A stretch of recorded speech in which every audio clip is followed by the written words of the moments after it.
Tipptopp. So, erstmal klarkommen hier.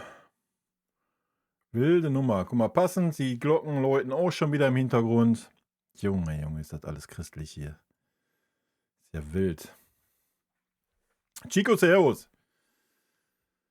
Servus, Mara. Servus, Legrand und Hennesch. Servus. Servus, Glück auf, was geht ab?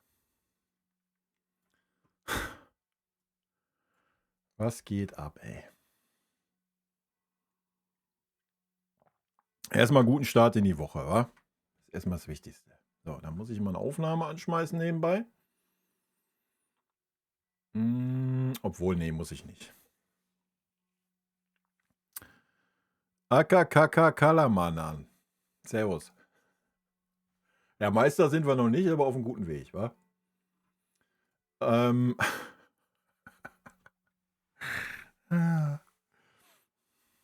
Ben, servus. Servus und Glück auf. Und rot-weiße Grüße natürlich. Unsere Offensive war schon geil, dieses Kurzpassspiel. Hat Spaß gemacht zuzuschauen. Ja, hat mich ein bisschen an, wenn du dich mal zurückerinnerst, an die Anfangsphase von Julian Nagelsmann. So die ersten 6, 7 Spiele. Daran hat mich das ein bisschen erinnert. Da haben wir fast identisch gespielt. Ja. Ich bin heiß auf Mittwoch, na klar. Was ist los? Ich meine jetzt nicht so heiß, dass wir dann ein T-Shirt drucken müssen mit Weltpokal-B-Sieger, aber ich bin heiß, ja. Flummi-Abend. Nee, ich freue mich auf Mittwoch. Ist so das erste, ich weiß gar nicht, kann man sagen, das erste richtungsweisende Spiel? Warte, ich guck mal, wie Chelsea in die Saison gekommen ist. Haben die nicht auch gerade wieder irgendwie so ein komisches Unentschieden gegen irgend so einen Bums-Club gespielt oder was? Warte, ich guck mal. Ich mach mal die Kicker-App auf hier. So, internationaler Fußball, England. 2:2 in Brentford. Ja, ich weiß nicht, ob Brentford jetzt so das Maß der Dinge in England ist. Aber ich bin da auch nicht im Thema drin, aber ich denke eher nicht so, oder? Aber immerhin 8 Punkte aus 4 Spielen, also. Ja. Keine Ahnung, wen die da alles hatten als Gegner. Wir können da mal kurz durchgucken. Also 4. Spieltag war 2:2 in Brentford. Davor war 2:0 zu Hause gegen Fulham. 5:1 bei West Ham. Okay, das ist schon ein Statement. Und dann war es 0:0 zu Hause gegen Palace. Also, ja. Weiß nicht, ob Chelsea jetzt so stark ist, wie sie gerade geredet werden, so durch ihren Wettpokalsieg. Keine Ahnung. Also ich denke nicht, dass Chelsea da irgendwie ansatzweise um die Premier League Meisterschaft spielen wird. Kann ich mir nicht vorstellen. Aber auch nur meine persönliche Meinung. Was jetzt nicht heißt, dass sie schlecht sind oder sonst was. Aber als das, was sie gerade gehypt werden, weiß ich nicht. Ist natürlich schon ein Gradmesser irgendwo, ja. Aber ich glaube jetzt nicht, dass das so. Ich denke, Chelsea ist ungefähr so anzuordnen, vielleicht. Vielleicht noch einen Tacken unter uns, ja, würde ich sagen. Ja, denke ich schon. Also jetzt auf die Champions League gesehen, weil ich denke nicht. Ich denke, Chelsea, na klar, kann jeden schlagen, genauso wie wir, aber dass die jetzt zu die ersten 3, 4 Top-Favoriten zählen, glaube ich auch nicht. Ja, ist so mein Take. Aber ich freue mich auf das Spiel, auf jeden Fall, ja. Weil bisher, ja, was haben wir bisher für Gegner gehabt? Also, ja, Leipzig, da hat man ein bisschen mehr erwartet, das war gar nichts so. Die hast du aus dem Stadion geschossen, danach hast du Wien-Wiesbaden-Pokal gehabt, Augsburg, das war alles irgendwie so, ja, wir gucken mal. So, und Hamburg, sind wir ehrlich, also erste Halbzeit hat Hamburg gezeigt, dass Hamburg nicht erstligatauglich ist. Sagen wir, wie es ist. Ja, also danach, wir haben ab der 30. Minute 5 Gänge rausgenommen, ja, sonst wäre Hamburg zweistellig nach Hause gefahren, aber locker flockig. Ja, hätten wir die Spielfreude beibehalten. Also das war ja super naiv, wie Hamburg da gespielt hat. Also das war ja schlechter wie Wien Wiesbaden im Pokal. Ja, sind wir mal ehrlich. Also alles gut. Zweite Halbzeit war natürlich dann ein bisschen besser. Natürlich auch begründet auf unserer Leistung, dass wir halt ein paar Gänge rausgenommen haben, was völlig richtig war. Wir haben genug Kräfte geschont. Ja, also Standortbestimmung wird das Spiel für uns auf jeden Fall werden, denke ich. Ne? Weil, ja. Aber unsere Offensive ist schön anzusehen. Ich denke, da werden wir auch keine Probleme haben. Ich denke, auch Nicholas Jackson wird sich noch einfinden bei uns. Ich bin da guter Dinge. Ähm, ja, unser Problem ist das Problem, was wir seit Jahren haben. Und ja, da werden wir mal sehen, ob Chelsea das aufzeigen kann oder halt nicht. So, ja. Das ist der einzige Knackpunkt meiner Meinung nach.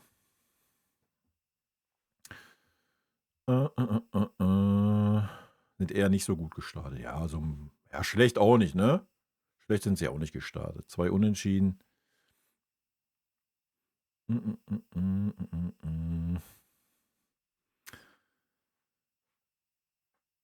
Ja, Chico, brauchst du mir nicht sagen. Ne? Ich bin Harry Kane-Verfechter durch und durch. Ich sag ja, er ist der einzige Spieler bei uns, der Weltklasse hat. Ja, ist halt so. Also so wie ich Weltklasse definiere. Haben wir ja im letzten Stream schon drüber diskutiert. Siehst du ja ein bisschen anders. Für mich ist er der Einzige, der Weltklasse ausstrahlt. Mit Abstand. Ja. Wie gesagt, Michael ist auf einem guten Weg dahin, meiner Meinung nach. Aber dann kommt erstmal lange Zeit nichts. Ja. Und dann kommen so 3, 4 Spieler und dann kommt wieder eine ganze lange Zeit nichts. Ja. Ist halt so. Über 6er, 8er, 10er und 9er zeitgleich. Ja. Ja, ist auch so. Ist aber in jedem Spiel, ne? So, das ist das ja.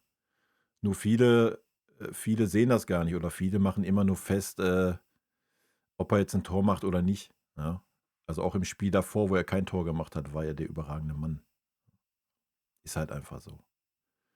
Also wie gesagt, wenn du dir Harry Kane klonen würdest, Alter, und du würdest dir da davon 3 Stück in die Mannschaft stellen, dann ist alles gut. Also, ja, ist halt wild. Also Harry Kane hat ja oft genug ein besseres Defensivverständnis als ein Joshua Kimmich in der Mitte. Ja, also das sagt schon alles aus, oder? Ist halt so. Können wir uns darauf einigen, dass trotz der üblichen Gnabry-Hochphase im letzten Vertragsende der Saison Schluss ist? Ja, also ich kann mich darauf einigen. Ich sehe das ähnlich wie bei Leroy. Ich denke auch nicht, dass diese Phase durchgehend anhalten wird. Er wird wahrscheinlich eine einigermaßen gute Saison spielen, spielt gerade gut. Ja, das gibt es gar nicht zu kritisieren. Aber es ist halt traurig, dass Serge das nur alle 4, 5 Jahre macht, wenn sein Vertrag ausläuft. Ja, und ich finde immer bei so einer Vertragsverlängerung muss man den ganzen Zeitraum sehen. Und der war maßlos enttäuschend. Genauso wie es bei Leroy war. Ja. Da kannst du nicht immer nur gucken, oh ja, das letzte halbe Jahr war ja gut, komm, kriegst du nochmal einen Vertrag, verzichtest auf 2 Millionen. Sehe ich genauso. Also, sorry. Ja, kann er wirklich eine gute Saison spielen, ist mir wurscht. Erstens ist er 30. Was willst du da jetzt nochmal 4 Jahre verlängern? Dann hast du den wieder an der Hacken kleben. Du hast genug Talente in der Mannschaft, die das Level erreichen können. Ja, nicht müssen, aber können. Ja, und da muss er einfach mal Eier haben jetzt. So. Es freut mich für Serge, dass er nochmal jetzt gut aus den Startlöchern gekommen ist. Aber ist er letzte Saison genauso? Ja, ihr erinnert euch mal zurück. Die ersten 6, 7 Spiele war Serge richtig gut, richtig stark. Ja, zwar über der linken Seite, nicht durch die Mitte wie jetzt. Ja, und dann der Rest der Saison. So, ja, also. Aber ja, so ist das in der heutigen Zeit. Wird immer alles gleich in den Himmel gehoben. Ja? Warten wir mal ab. Und ich meine, wenn der Serge sich dann auf 8 Mille einlässt, dann kannst du auch mit ihm verlängern für 2 Jahre. Ja? Aber fang nicht an, wieder mit einem 30-Jährigen für 4 Jahre zu verlängern, zu gleichen Bezügen, Alter, wie man es beim Kimmich gemacht hat. Das ist eine Farce halt einfach. Ja. Aber es kommt ja, wir haben es ja gesehen, das kommt drauf an, was Uli meint, ne? Alle anderen haben ja nichts zu melden. Kommt mal drauf an, was der Uli meint. Michael ist Wahnsinn, konnte nicht entscheiden, ob Heavy oder Michael Man of the Match war. Für mich beide. Nee, also für mich ist Michael noch eine ganze Ecke hinter Heavy. Eben weil, genauso wie es hier gerade stand, ein Heavy 6er, 8er, 10er ist. So, der Mann macht wirklich das, der sieht das, du brauchst ihm das nicht sagen. So, der macht wirklich das, was gerade gebraucht wird. Ja, und gut, der spielt eine andere Posi, ja, müsste man vielleicht beurteilen, wenn Michael mal auf dieser Posi spielen würde. Aber das ist nochmal ein anderes Level, sorry. Aber das ist jeden seine Meinung, so, ja. Aber für mich ist das nochmal ein ganz, ganz anderes Level, was so ein Heavy Kane macht. So, Michael ist natürlich eine Maschine, Alter, da brauchen wir nicht drüber reden, ja. Ist eigentlich der Mann, der mit Harry Kane zusammen, ja, mit dem steht oder fällt das Offensivspiel. So, machen wir uns nichts vor. Ja, wenn Michael einen schlechten Tag hätte, dann stockt unser Spiel gewaltig. So, da brauchen wir uns brauchen wir nicht drüber reden, ja.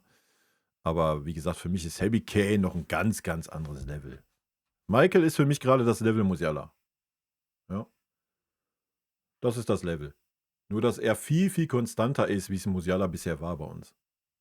Ja, also die Konstanz ist ja das was Michael gerade auszeichnet. So, nimm mal sein schlechtestes Spiel, seitdem er bei uns ist, das war immer noch ein Spiel, was völlig okay war. Ja, so. Und da sollten sich andere im Verein mal eine Scheibe abschneiden. Aber zur absoluten Weltklasse, da fehlt noch ein bisschen, meiner Meinung nach. Aber er ist auf einem sehr, sehr guten Weg dahin. Ja, und wenn er den Weg weitergeht, dann wird es auch schwer sein, ihn zu halten bei uns, leider. Zumindest wenn er das nicht möchte. Es kommt darauf an, was er möchte. Wenn er nochmal nach England möchte oder sowas, dann wird es schwer sein, weil die werden Schlange stehen. Ja. Und da wird auch die Millionenzahlen jenseits der 150 wird da stehen, wenn er so weiter performt wie bisher bei uns, dann ist das schon krank, ne? 13 Minuten, bis der Name Kimmich fällt. Ja, guck mal, passt doch. 13 Minuten, Schatz, läuft.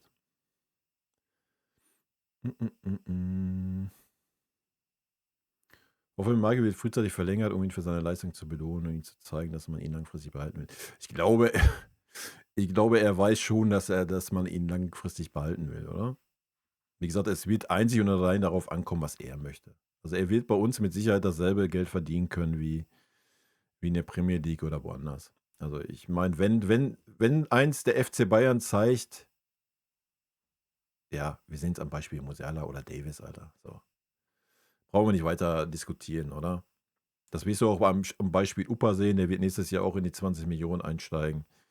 Bloß seine 20 Millionen Handgeld wird er kriegen. Also am Geld wird es nicht scheitern. Es wird daran scheitern, worauf der Spieler halt Lust hat. Daran wird sich zeigen. Und wenn man sieht, was da gerade so gemauschelt wird, kann ich mir schon sehr gut vorstellen, dass es wirklich so ist, dass der ab nächstes Jahr eine Ausstiegsklausel hat. Und dann, ja, wir werden es sehen. Ne? Aber wenn er natürlich glücklich ist bei uns, das heißt ja nicht immer, dass Spieler wechseln, nur weil sie Ausstiegsklauseln haben. Also immer mal abwarten, ne? Habe ich vorhin noch gelesen zum Leroy. Sollen wir das Thema kurz aufmachen? Leroy steht stark in der Kritik in der Türkei. Hat bisher ein Tor geschossen und eine Vorlage in 5 Saisonspielen. Ja. Aber ich denke, das Thema brauchen wir nicht aufmachen, weil das Thema nicht mehr uns betrifft. Halleluja. Ja, wir können froh sein heute. Also, guck nicht mit Häme dahin. Ich wünsche Leroy alles Beste. Vielleicht schafft er es da noch seinen Durchbruch in der Türkei oder was weiß ich, ist mir aber am Ende des Tages auch völlig egal. Ich lese es nur immer in meinen Google-Feeds. Ich bin sehr gespannt, wenn uns Kane verlassen sollte, wen wir als Nachfolger präsentieren. Also man hat das ja schon bei Levi damals gesehen. So die Levi-Nachfolge war ja schon schwer. Wir haben ja dann erstmal gar keine verpflichtet, oder geht auch ohne.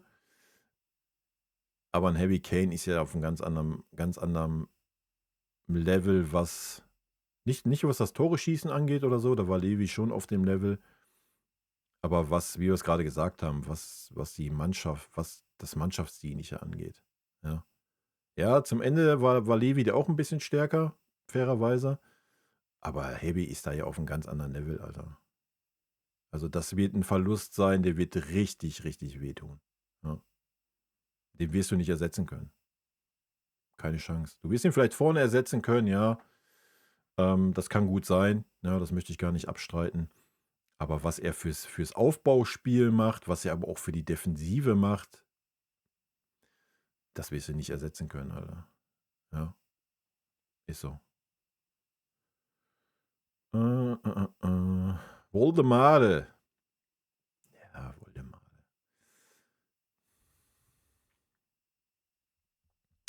Wir hatten ja auch echt immer Glück die letzten 20 Jahre mit unseren Stürmern. Hoffe, wir finden da auch wieder wen der zur Weltspitze gehört. Ja, was heißt finden? So viele gibt es da jetzt nicht, ne? Wenn man ehrlich ist. Also entweder entdeckst du mal einen, der den Sprung davor ist, aber da haben wir ja beim FC Bayern nicht die Geduld für, diese Spieler dahin zu bringen. Von daher wird das schwer. Ja, keine Ahnung. Bin gespannt. Es ist crazy, Musiala ist speziell, aber ich sehe Michael einen Tick vorne. Wir haben 2 Ausnahmespieler mit Michael und Jamal. Ja. Wie gesagt, ein Michael ist auf jeden Fall, wenn du die letzte, also wenn du die Zeit jetzt nimmst, habe ich ja gerade schon gesagt, die er bei uns ist, er hat halt einfach diese Konstanz. Ja, so die hatten Musiala nicht gehabt bei uns. Schon gar nicht, seitdem er den Vertrag verlängert hat. I don't know, vielleicht hat ihn das ein bisschen blockiert, zu viel Trubel, was weiß ich. Bleibt zu hoffen, dass Musiala da wieder geerdet ist. Vielleicht jetzt auch aufgrund der Verletzung, dass er sieht, oh, das kann doch alles schnell vorbei sein. Wir werden es sehen. Ja, das ist, was er Musiala auf jeden Fall voraus hat, ne? Einfach diese Konstanz. So, und die hat er in seinem Spiel. Das ist schon gut. Ja. Wirklich fehlen tut Jamal jetzt nicht. Man muss das immer so sehen. Jetzt stell dir mal vor, da hätte halt kein Gnabry gespielt, sondern Musiala. So. Dann ist das nochmal ein anderes Level. Sorry, nichts gegen Serge und so, hat wirklich gut reingefunden in die Saison. Aber jetzt stell dir mal vor, da ist noch ein Musiala in Höchstform. Alter, das ist ja abartig brutal dann. Ja, weil auch ein Musiala ist diese Art Spieler, was auch ein Serge nicht ist, der auch mit nach hinten arbeitet als Zehner. Ja, das muss man auch mal sagen. Das macht ein Musiala oder hat ein Musiala über weite Strecken immer sehr, sehr gut gemacht. Also, das ist dann nochmal ein anderes Level vorne, ja. Das muss man einfach so sehen. Also ich freue mich drauf, wenn Jamal wieder da ist. Aber ja, wenn du auf die Anzahl der Tore guckst und auf die Ergebnisse, logisch. Ja, kannst jetzt auch sagen, es geht auch ohne. Ja, na klar. So, aber wenn der noch dabei ist und sich das da alles mal in Ruhe findet, alto belli. Ja, dann ist das aber, da brauchst du dich von der Offensive her aber auch nicht groß hinter Barcelona zu verstecken, Alter. Ja, und die haben schon eine perverse Offensive.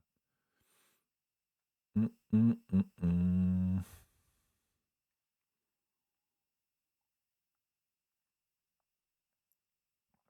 Ja, das wird man sehen, ne? Das wird man sehen. Man muss das ja auch immer so sehen. Es ist doch logisch, wenn du jetzt einen Harry Kane hast, das ist dasselbe wie bei Levi. Ja? Was war das Problem, wo wir Levi hatten? So, das Problem war, jeder Torjäger, der gekommen ist, wusste, ja, alles klar, ich spiele dir alle 3 Spiele 20 Minuten, wenn überhaupt. Ja? Weil Levi, der war nie verletzt. Genauso wie Heavy, die spielen durch, die spielen konstant und Punkt. Ja.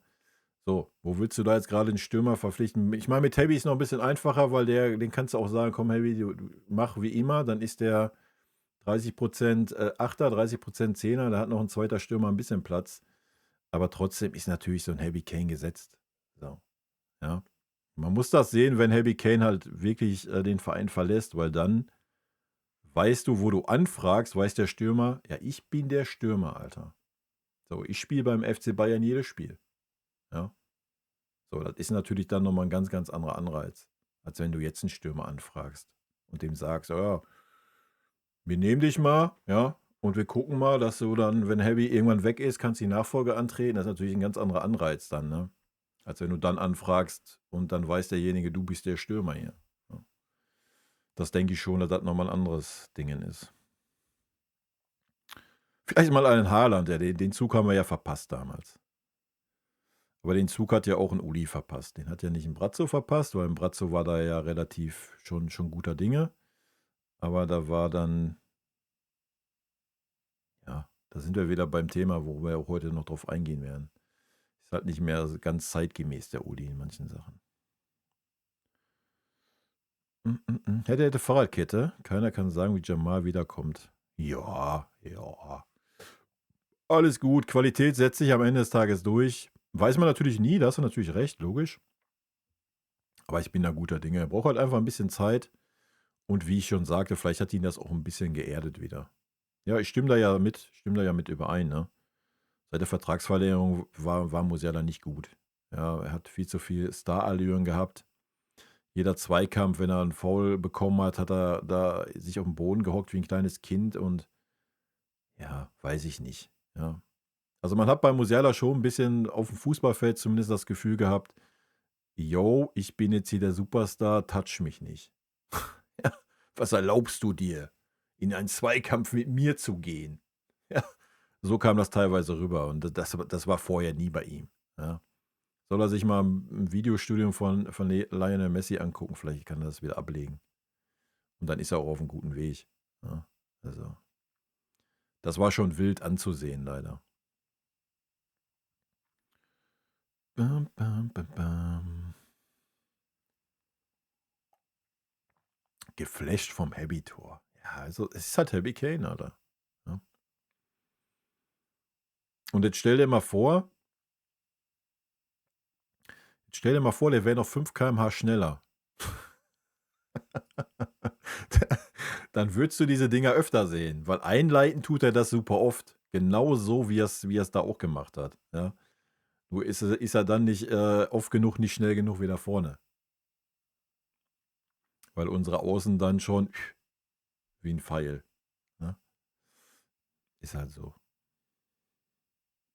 Ja, aber auch das war doch abzusehen, oder? Was heißt abzusehen, aber ist jetzt nicht überraschend. Also jahrelang nur in Leverkusen gespielt, alles tutti, alles liegt ihm zu Füßen, so, und dann kommst du halt nach Liverpool, ja, klar, die liegen ihm auch erstmal zu Füßen, aber da muss halt liefern, so. Ja, das ist nicht Leverkusen, wo du sagen kannst, oh, ich mache jetzt mal 5 schlechte Spiele, das interessiert da keinen. Das ist halt in Liverpool oder bei einer Spitzenmannschaft anders. Ja, über was reden wir, Alter? Da ist nicht mehr Wohlfühl-Oase Leverkusen und ich bin hier der absolute unangefochtene Messias. So, das ist Liverpool, Alter. Ja. Die gucken sich das noch 5 Spiele an und wenn das bis dahin nicht besser wird, dann sitzt er auf der Bank. Punkt. Ja, dann ist das so. Ja, das ist halt, das ist klar, das ist eine Umgewöhnung, ist doch logisch. Ja, das ist für jeden eine Umgewöhnung. Deswegen kommen doch auch viele beim FC Bayern nicht klar. So. Das ist halt was ganz anderes. Das ist eine Spitzenmannschaft. Guck, was sie alles gekauft haben, Alter. So, die sind jetzt nicht abhängig, ob Musiala, ob ein Wirtz da in der Startelf steht. Sind wir mal ehrlich. Aber ich denke, der wird seinen Weg machen. Der wird halt einfach ein bisschen Zeit brauchen. Ja, das ist halt so. Wie gesagt, der hat die richtige Einstellung und der hat eine brachiale Qualität. Also, das sollte sich am Ende des Tages durchsetzen, aber er wird ein bisschen Zeit brauchen, ja. Ist doch normal. Hab leider eure Diskussion nicht von Anfang verfolgen können, deshalb sorry für eine deplatzierte Aussage zum Thema Harry Kane und Alternative. Warum haben wir keinerlei Interesse an Serhou Guirassy verfolgt? Der wechselte im Juli für freigeschrieben 18 Minuten zum BVB. Ja, weil er wahrscheinlich keinen Bock hatte, sich hinter Harry Kane auf die Bank zu setzen. Das ist doch, was ich gerade sagte. Ja, das ist dasselbe, wie ich auch vorhin schon das Beispiel brachte mit Levi. So. Welcher Stürmer hat denn so ein Guirassy, will doch spielen, Alter. So. Ja, das ist halt kein, was weiß ich. Ja, musst du halt entweder hast du so einen alternden Star oder was, der sich da nochmal ein Jahr oder 2 dahinter hockt, oder du hast einen super Jungen, der denkt, er kann was mitnehmen im Training und so weiter. Aber du gehst doch nicht zum FC Bayern auf eine Neuner-Position, wenn da ein Harry Kane spielt. So, wenn du wirklich spielen möchtest und irgendwie, so, dann gehst du nicht zum FC Bayern als Neuner. Punkt. Ja. Das ist dasselbe, als würdest du als Sechser zum FC Bayern gehen. Die Posi ist halt genauso dicht. Ja, das macht halt keinen Sinn. So. Das heißt, du sitzt entweder 3/4 der Saison auf der Bank, ja, oder kommst halt gar nicht. So. Ja, warum soll so ein Guirassy, wenn er nach Dortmund gehen kann, wo er unangefochten Stammspieler ist, sich bei FC Bayern auf die Bank setzen? So.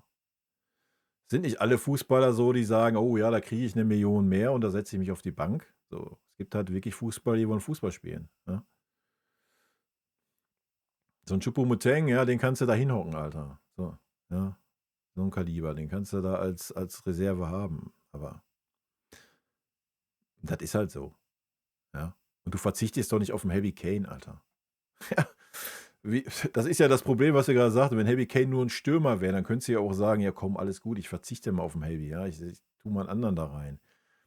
Aber der ist ja gerade jetzt, wo Musiala nicht da ist ein Harry Kane so super wichtig, weil er sich ganz, ganz oft auf die Zehnerposi fallen lässt. Ja. Ihr habt das gesehen, wo ein Jackson dann drin war, wo Gnabry draußen war. Da war Harry Kane ja mehr Zehner oder Achter, wie er vorne Neuner war. Ja, die waren auch mal zwischenzeitlich mal auf einer Höhe. Er und Jackson hat mir auch gut gefallen. Ja, aber das ist doch das Thema. So, und du verzichtest nicht auf einen Harry Kane in dieser Mannschaft, Alter. Das heißt, jeder andere Stürmer, so, es sei denn, du entscheidest dich dazu, mit zwei Spitzen mal zu spielen. Aber sobald ein Musiala, machen wir uns doch nichts vor, Leute. Jackson ist eine gute Laie, ja, Punkt, so. Aber jetzt mal ernsthaft. Der kriegt Spiele, wenn Harry Kane ausfällt. Ja. Und der kriegt Einwechslung, wenn die Außenspieler entweder keine gute Form haben oder müde sind. Sobald ein Musiala wieder da ist, ja, was ist dann? Dann ist ein Gnabry raus und dann ist ein Jackson genauso raus. Ja. Du kannst einen Michael nicht rausnehmen, du kannst einen Heavy nicht rausnehmen und Musiala kannst du auch nicht rausnehmen, wenn der normale Form hat. So, und ein Diaz, Alter, der rennt und kämpft und ackert und macht irgendwie seine Buden. Ja, ist ja auch schwer. Ja, so. Ist halt 1:1 dasselbe. Jackson hat halt dann den Vorteil, dass er auch auf dem Flügel spielen kann. Aber so ein richtiger Neuner, ein reiner Neuner wird bei uns nicht glücklich werden, solange Harry Kane da ist. Ist halt einfach so. Was ist dran an dem Gerücht, dass Liverpool den Olisse will? Ja, also ich habe gestern gesprochen mit denen, das stimmt nicht. Aber die haben gesagt, wenn der Flo bis zur Winterpause nicht liefert, dann machen die vielleicht einen Tausch. Dann sind die zum Tausch bereit. Dann tauschen die den Wirtz mit dem Olisse und wir kriegen noch 50 Mille oben drauf. Ja. Uli hat auch schon gesagt, geht klar, ist er dabei, weil Flo ja ein deutscher Nationalspieler ist. Ja. Weißt du Bescheid. Kannst du aber auch in 10 Tagen, kannst du das aber auch in der Bildzeitung lesen.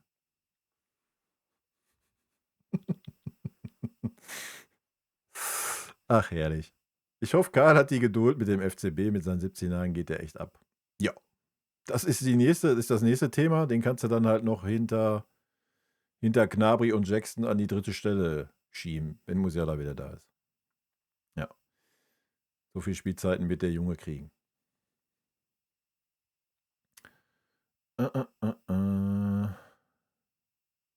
Ja, Heavy ist einfach eine Maschine einfach.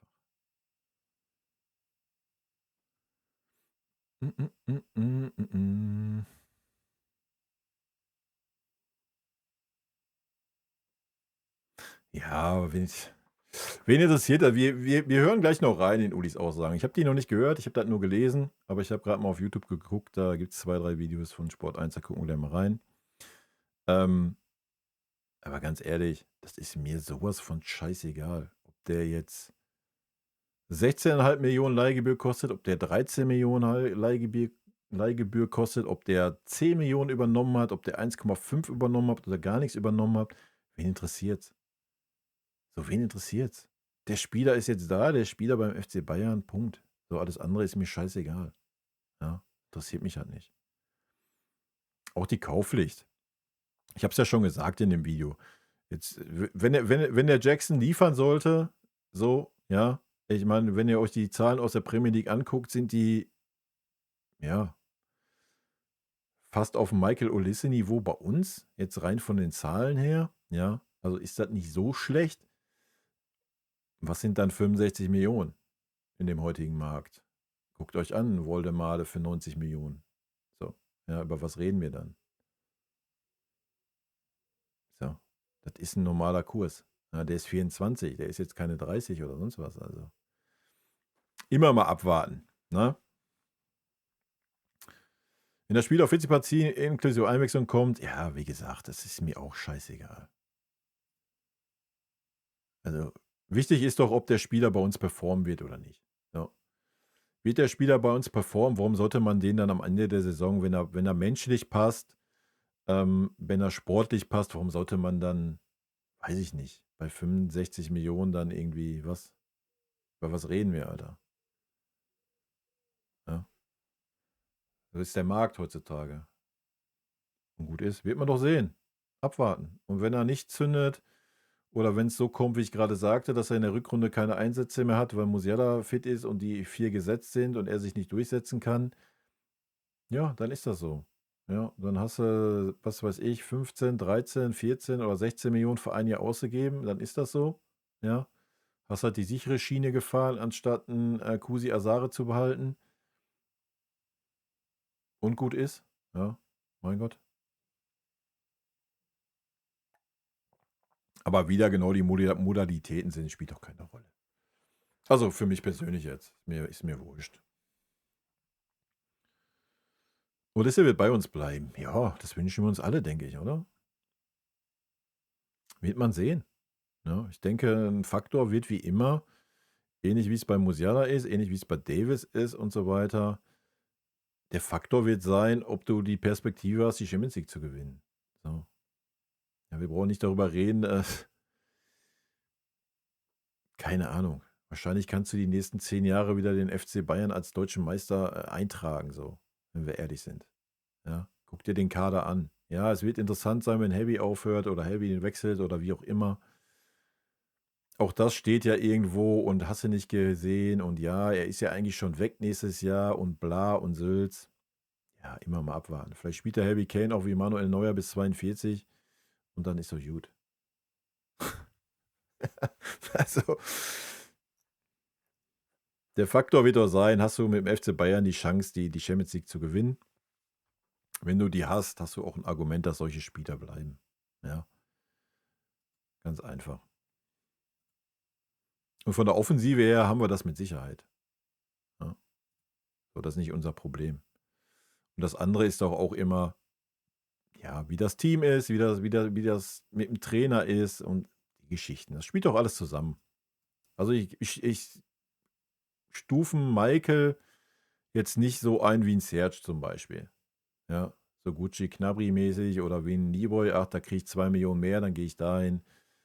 So stufe ich ihn nicht ein, vom Typ her. Man weiß man natürlich nicht, man kann ja immer nur vom Kopf gucken, ne, ist auch klar.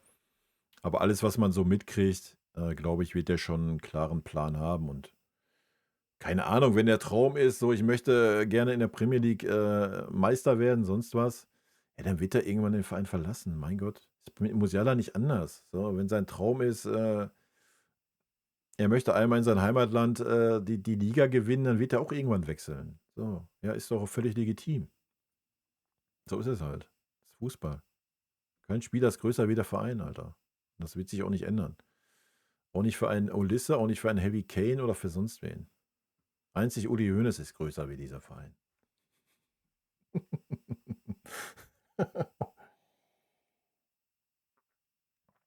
Und das solange er lebt.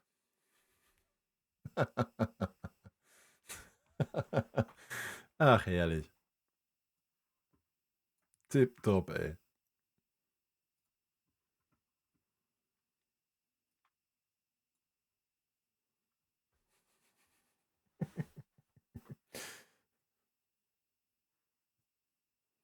Naja, dass mit Opa nicht verlängert wurde, wir können das Thema gerne nochmal aufmachen, bevor wir mal in Uli reingehen.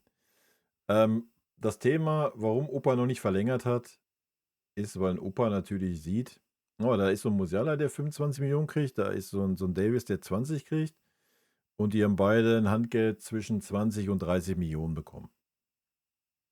So, dann hat der Opa natürlich letztes Jahr gesagt, oh, ja, gut, das möchte ich dann auch gerne haben. Ich möchte dann auch gerne Handgeld für meine Vertragsverlängerung haben und ich möchte dementsprechend bezahlt werden. Und dann sagt der FC Bayern, nee, wir müssen Geld sparen, das machen wir nicht, Opa. Ja, und das ist dann der Stand jetzt. So. Ich denke, wir haben gesehen, wie der Hase bei uns läuft an Alfonso Davis. Ich glaube nicht, dass man sich die Blöße geben wird. Es sei denn, der Opa hat irgendwie, weiß ich nicht, mehr Rückgrat wie ein Davis. Ja. und sich dann entscheidet in der Winterpause so, ab dann darf er, glaube ich, verhandeln mit anderen Vereinen, entscheidet sich dann nach Real, weil Real Madrid ist halt jeden Top-Spieler dran, wo der Vertrag ausläuft. Da brauchen wir uns nicht, so, ja, die sind nicht doof, die sind nicht um den Kopf gefallen, die sind bei jedem dran. Ne? Deswegen ist das auch schon wieder da am Motion und machen und tun. So. Oder der FC Bayern wird sagen, jo, Opa, du kriegst die 20 Mille, du kriegst deine 20, 25 Millionen Handgeld, dann wird ein Opa verlängern, weil er sich in München wohlfühlt. So. Aber warum soll ein Opa, das ist doch die Krux, was ich gesagt habe. Warum soll denn ein Opa, der gute Leistung bringt, der Trainer auf ihn baut, warum soll der denn jetzt sagen, ja, ey, ist okay, gib mir einfach 4 Millionen weniger wie ein Davis, gib mir kein Handgeld, ist alles gerechtfertigt. Ich bin ja nicht so gut wie ein Davis. So, warum sollte er das sagen, Alter? Ja, so, da hat man sich, man hat halt man hat kein Statement gesetzt, so. Man lässt sich von den Spielern auf der Nase rumtanzen. So, du kannst das natürlich jetzt setzen, dann musst du es am Opa setzen, musst ihm sagen, das ist unser Angebot, verlängere, ansonsten verlass den Verein. Hast du nicht getan vor der Saison und jetzt bist du in derselben Situation, wie du mit dem Davis warst. So.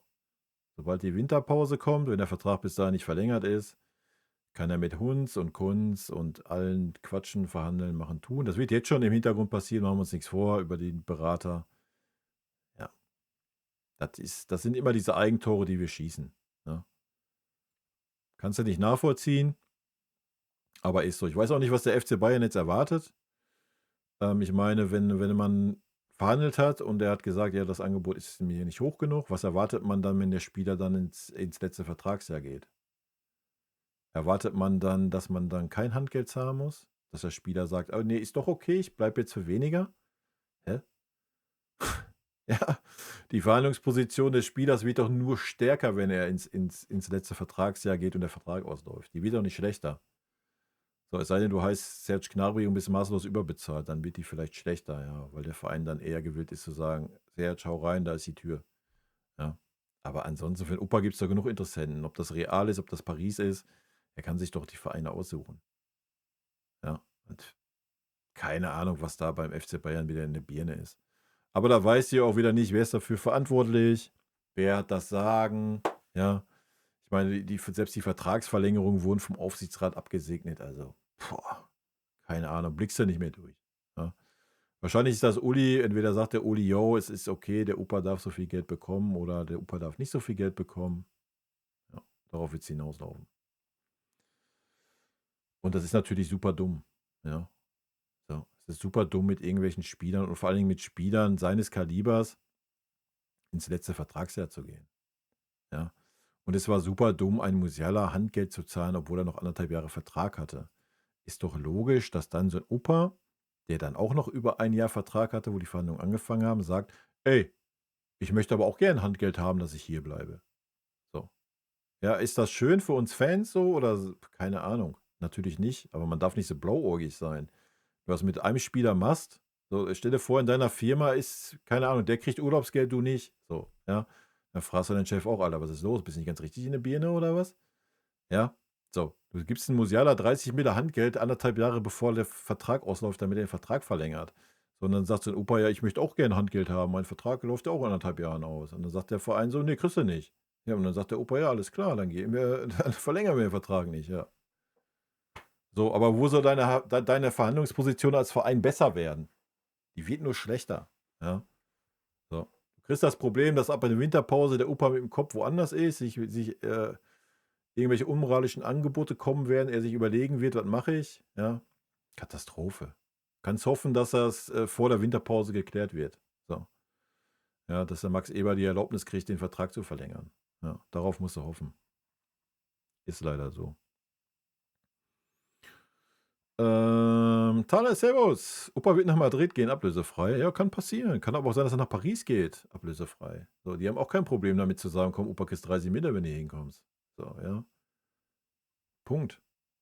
Ja, aber wie gesagt, wie kann man mit so einem Spieler ins letzte Vertragsjahr gehen? Das ist halt dumm, Alter. Das ist richtig dumm.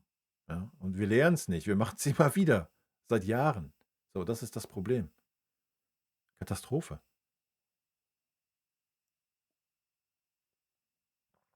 Die lernen das halt nicht einmal ein vernünftiges Statement zu setzen. Einmal zu sagen, so bis hier, nicht weiter, ja, alles gut, du hast noch ein Jahr Vertrag, alles klar. Dann verlässt du den Verein, wenn du den Vertrag jetzt nicht verlängern willst. Das ist doch fein, das ist doch das Business, Alter. Ja, das ist nicht böse. Dann ist man, also ich wäre als Fan auch nicht sauer, ja, weil alles gut, du kriegst die Ablöse, die du gezahlt hast, für den Opa kriegst du wieder raus. Alles ist gut und er geht woanders hin, wenn er meint. Ja, wenn er meint, er kriegt nicht genug Geld bei uns, alles gut. Dann verkauf ihn. Hättest du ihn im Sommer verkaufen müssen und Feierabend. Wäre gut gewesen. Ja. Punkt. Hättest du den Ersatz geholt, gut. Ja. Ganz einfache Kiste. Aber so machst du dir jetzt wieder ein Fass auf, Alter. So. Das Fass ist, du kannst dir nicht die Blöße geben, genauso wie es bei Davis nicht konntest, so ein Spieler im besten Fußballeralter, der Topleistung bringt, der Stammspieler ist, abzugeben, ablösefrei. So, die kannst du dir nicht geben. So, das heißt, der Spieler hat alle Trümpfe auf der Hand. Du wirst ihm am Ende die 20, 25 Millionen Handgeld zahlen, du wirst ihm 20 Millionen Gehalt zahlen, dann wird ein Opa für 5 Jahre verlängern. So, darauf läuft es hinaus. Oder Real Madrid oder Paris oder sonst wer sagt, komm, bei uns kriegst du 50 Meter Handgeld und dann wird er da hingehen. So, das sind die beiden Optionen, die es geben wird. Ja. So, und das ist komplett dumm. Ja. Aber sollen wir das Fass aufmachen, was bei uns gut läuft und schlecht läuft, was Transfers angeht, Alter? Das ist ja Katastrophe. Na, Chico, sei froh, dass du geschrieben hast, fast jeden Fan verteufelt. Sei froh. Ja, sei froh. Ich habe das Defensivverhalten unserer Sechser, Leon und Jo kritisiert. Plötzlich haben wir einen Trainer, der die Abstände zwischen Innenverteidigung und defensiven Mittelfeld ernst nimmt. Ja gut, also tut unser aktueller Trainer aber auch nicht. Der nimmt die auch nicht mehr ernst. Opa spielt für mich Weltklasse und jetzt ist Opa der Böse, war von Anfang an Opa-Fan und habe seine Fähigkeiten immer verteidigt unterstützt. Opa ist doch gar nicht der Böse. Wer sagt das denn? Das sagt doch keiner. Also für mich ist Opa auch nicht der Böse. Warum auch? Ja, das ist, wie gesagt, Fußball ist Business und nochmal, wenn du siehst, der Typ bringt die und die Leistung und kriegt das und das Geld, ja, Leute. Ja, das ist Business, Alter. Spielt keiner beim FC Bayern, weil es der FC Bayern ist. So, das Thema haben wir 100-mal gehabt, da spielt keiner mehr. Keiner in dieser Mannschaft. Keiner. Nicht ein Spieler tut das. Die spielen alle da, weil sie die Kohle kriegen. Punkt. Ja. Und wenn der Opa jetzt, ist doch klar, aus seiner Sicht, ja, macht er doch alles richtig, Alter. Er geht ins letzte Vertragsjahr, bam. Geht er zum FC Bayern, sagt, du gibst mir das, das, das und das. Machst du nicht, ja, dann gehe ich nach Paris, dann gehe ich nach Madrid. Oder was weiß ich, nach Manchester oder sonst wo. Ja.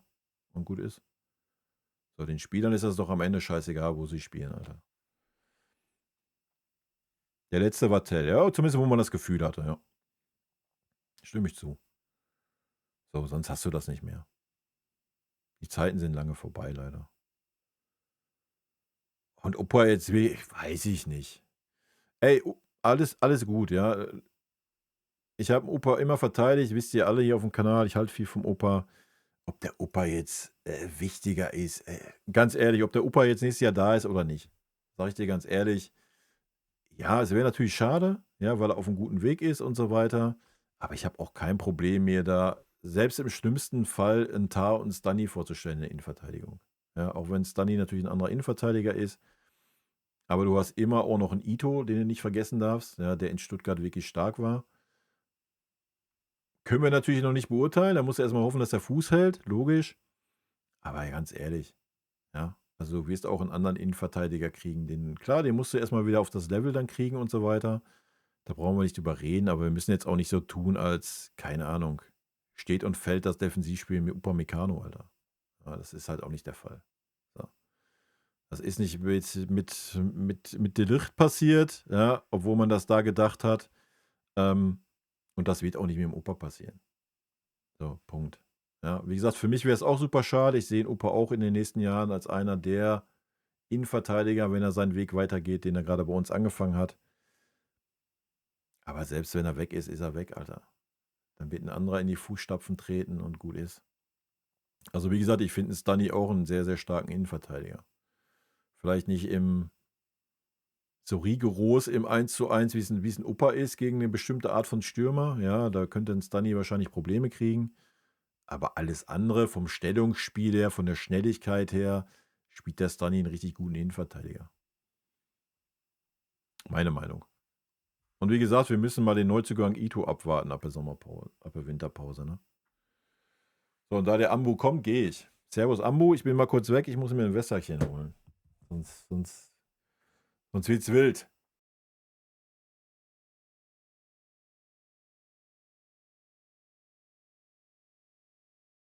Ich brauche mal einen Pause-Screen, wa? Ist hier eigentlich ein Pause-Screen? Ich glaube nicht, ey. Frech, ne?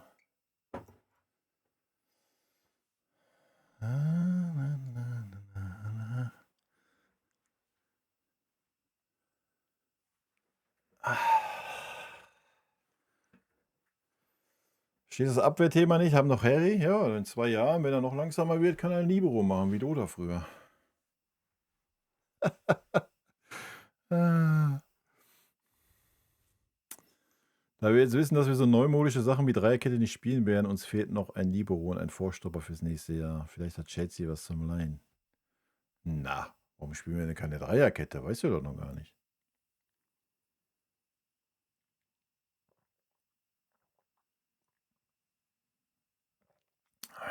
Weißt du doch noch gar nicht. Wir spielen doch schon Dreierkette. Nur nicht offiziell.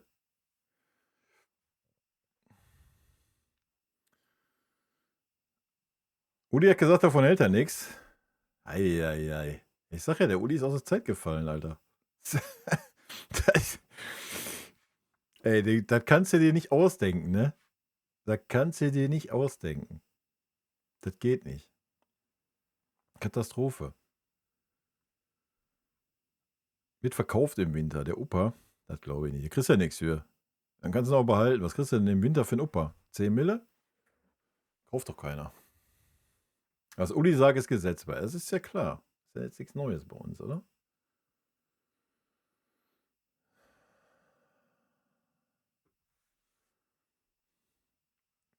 So, ich habe... Gehen wir erstmal in das Eberl-Thema rein, oder was mit dem Uli? Komm, wir gehen da mal rein. Wir hören uns erstmal den Bums an hier. Also ich habe es noch nicht gehört, ne? Ich habe nur so ein paar Sachen gelesen gehabt. Von daher... Sie, dass Max Eberl demnächst die Brocken hinwirft, Herr Hoeneß? Weil diese Gerüchte sind medial gespielt worden, dass es Sorgen gäbe im Aufsichtsrat, dass Max... Ohne Scheiß, wenn du schon das Gesicht siehst, ne? Ohne Witz, da brauche ich schon keine Antworten mehr. Da kann ich dir schon sagen, wie der Hase gerade hoppelt. Ist so. Vielleicht von sich aus sagt... Also alle diese Ausführungen, die waren spekulativ, das waren Gerüchte und damit kann ich nichts anfangen. Tatsache ist, dass es bei uns im Aufsichtsrat überhaupt keine Probleme mit Max Eberl gab. Wir haben natürlich kontrovers wie immer diskutiert, aber die Personalie Eberl war der... Aber am Ende habe ich einfach das gesagt und durchgesetzt, wie ich es meine. Bei überhaupt kein Thema, dass man sich von ihm trennt oder was. Ja, aber der Eindruck, dass er vielleicht nicht mehr will, Ja, aber das, den können Sie nicht teilen. Erstens habe ich den nicht und zweitens, wenn er so denken würde, dann müssen Sie ihn selber fragen. Also es war eine schwierige Zeit von ihm, weil er ja auch von außen immer wieder unter Druck gesetzt wurde. Und es wurde immer gesagt, ja, den hat er nicht gekriegt, den hat er nicht gekriegt. Sie müssen einfach alle lernen. Wo kommen eigentlich die ganzen Namen immer her? Ja. Wieso geht das alles öffentlich beim FC? Das ist eine sehr, sehr gute Frage, die mich auch mal interessieren würde. Bayern. Die Bildzeitung Die Bild-Zeitung ruft täglich bei mir an und ich sage euch, wie es ist. Ich kann mich da nicht zurückhalten. schreibt 10 Namen auf und wenn am Ende einer davon zum FC Bayern kommt, dann sagen sie, wie wir schon damals gesagt haben. Es wurde ja jede Menge Spieler genannt, die da nicht gekommen sind und jedes Mal hat man dem Max die in die Tasche geschoben, hat gesagt, hat er wieder nicht gekriegt. Aber es war bei der Trainersuche ja auch ein bisschen so, muss man ja auch ehrlicherweise sagen. Das war schwierig, aber Aber muss mal ganz klar sagen, es gibt keinen Eberl-Transfer, es gibt keinen Hönes-Transfer, es gibt keinen Rummenigge. Nee, weil der Wirtz-Transfer hat ja nicht stattgefunden, deswegen gibt es keinen Hönes-Transfer. Der Woldemade-Transfer hat auch nicht stattgefunden. Das wären nämlich Hönes-Transfers gewesen. Ne? Ich meine, es ist ja nicht umsonst so, dass der Max Eber nur im CC stand beim Woldemade. Und dass er beim Wirtz durfte er ja gar nichts sagen, weil er ja mit dem Karo nicht klarkam. Das war ja eh auf Ulis Mist gewachsen. Deswegen hat er schon recht, es gab keinen Hönes-Transfer. Transfer, sondern einen Bayern-München-Transfer. Der FC Bayern kauft Spieler und nicht der Einzelne. Und wenn es nicht klappt, ist nicht der Einzelne schuld, sondern wir alle. Das muss man einfach so sehen. Ich als Fan, oder ich denke viele Fans, haben den Eindruck, dass da auf der Strecke ein bisschen was verloren gegangen ist. Ja, an Gefühl, an Verständnis füreinander. Und ja, ich weiß nicht, was Sie zu dem Eindruck sagen, ob der stimmt oder ob, ja. Naja, Junge, dann, was ist los mit ihm? Er ist Fan-Experte oder was? Setz mich mal dahin. Ich sag nicht 300 Mal. Uli muss den Druck geben, damit der aus sich rauskommt. Damit er die Wahrheit sagt. Wenn der Kopf rot wird, dann weiß der Uli sagt die Wahrheit. das ist schon so, dass so ein harter Job natürlich schon dazu führt, dass man da Auseinandersetzungen hat, dass man andere Meinungen hat. Und ich kann nur erzählen, Karl-Heinz Rummenigge und ich, wir haben uns oft gestritten wie die Besenbinder. Aber wenn die Tür hinter uns zuging, dann war das wieder sagen wir mal, okay. Max ist da ziemlich Das ist auch richtig so. Ne? Das gehört ja auch dazu. Ja. empfindlich und ich muss in der ganzen Geschichte eines sagen, was mir nie gefallen hat, und das haben Sie jetzt gerade richtig gesagt, wenn man Ende August viele Transfers überhaupt macht, das ist nie vernünftig, nie teuer, immer teuer. Ja. Und du kriegst nicht immer das, was du haben willst. Deswegen, wenn ich dem Max, das habe ich ihm aber auch schon persönlich gesagt, einen Rat geben darf für die Zukunft, er muss schauen, dass er im Juni, Juli die Transfers für die kommende Saison macht, wenn die großen Vereine noch nicht aktiv sind. Weil wenn du dann in den letzten 2, 3 Tagen, das ist ja wie ein Karussell, da mittendrin bist, dann wird es schwer. Was wir natürlich suchen. Alter Belly.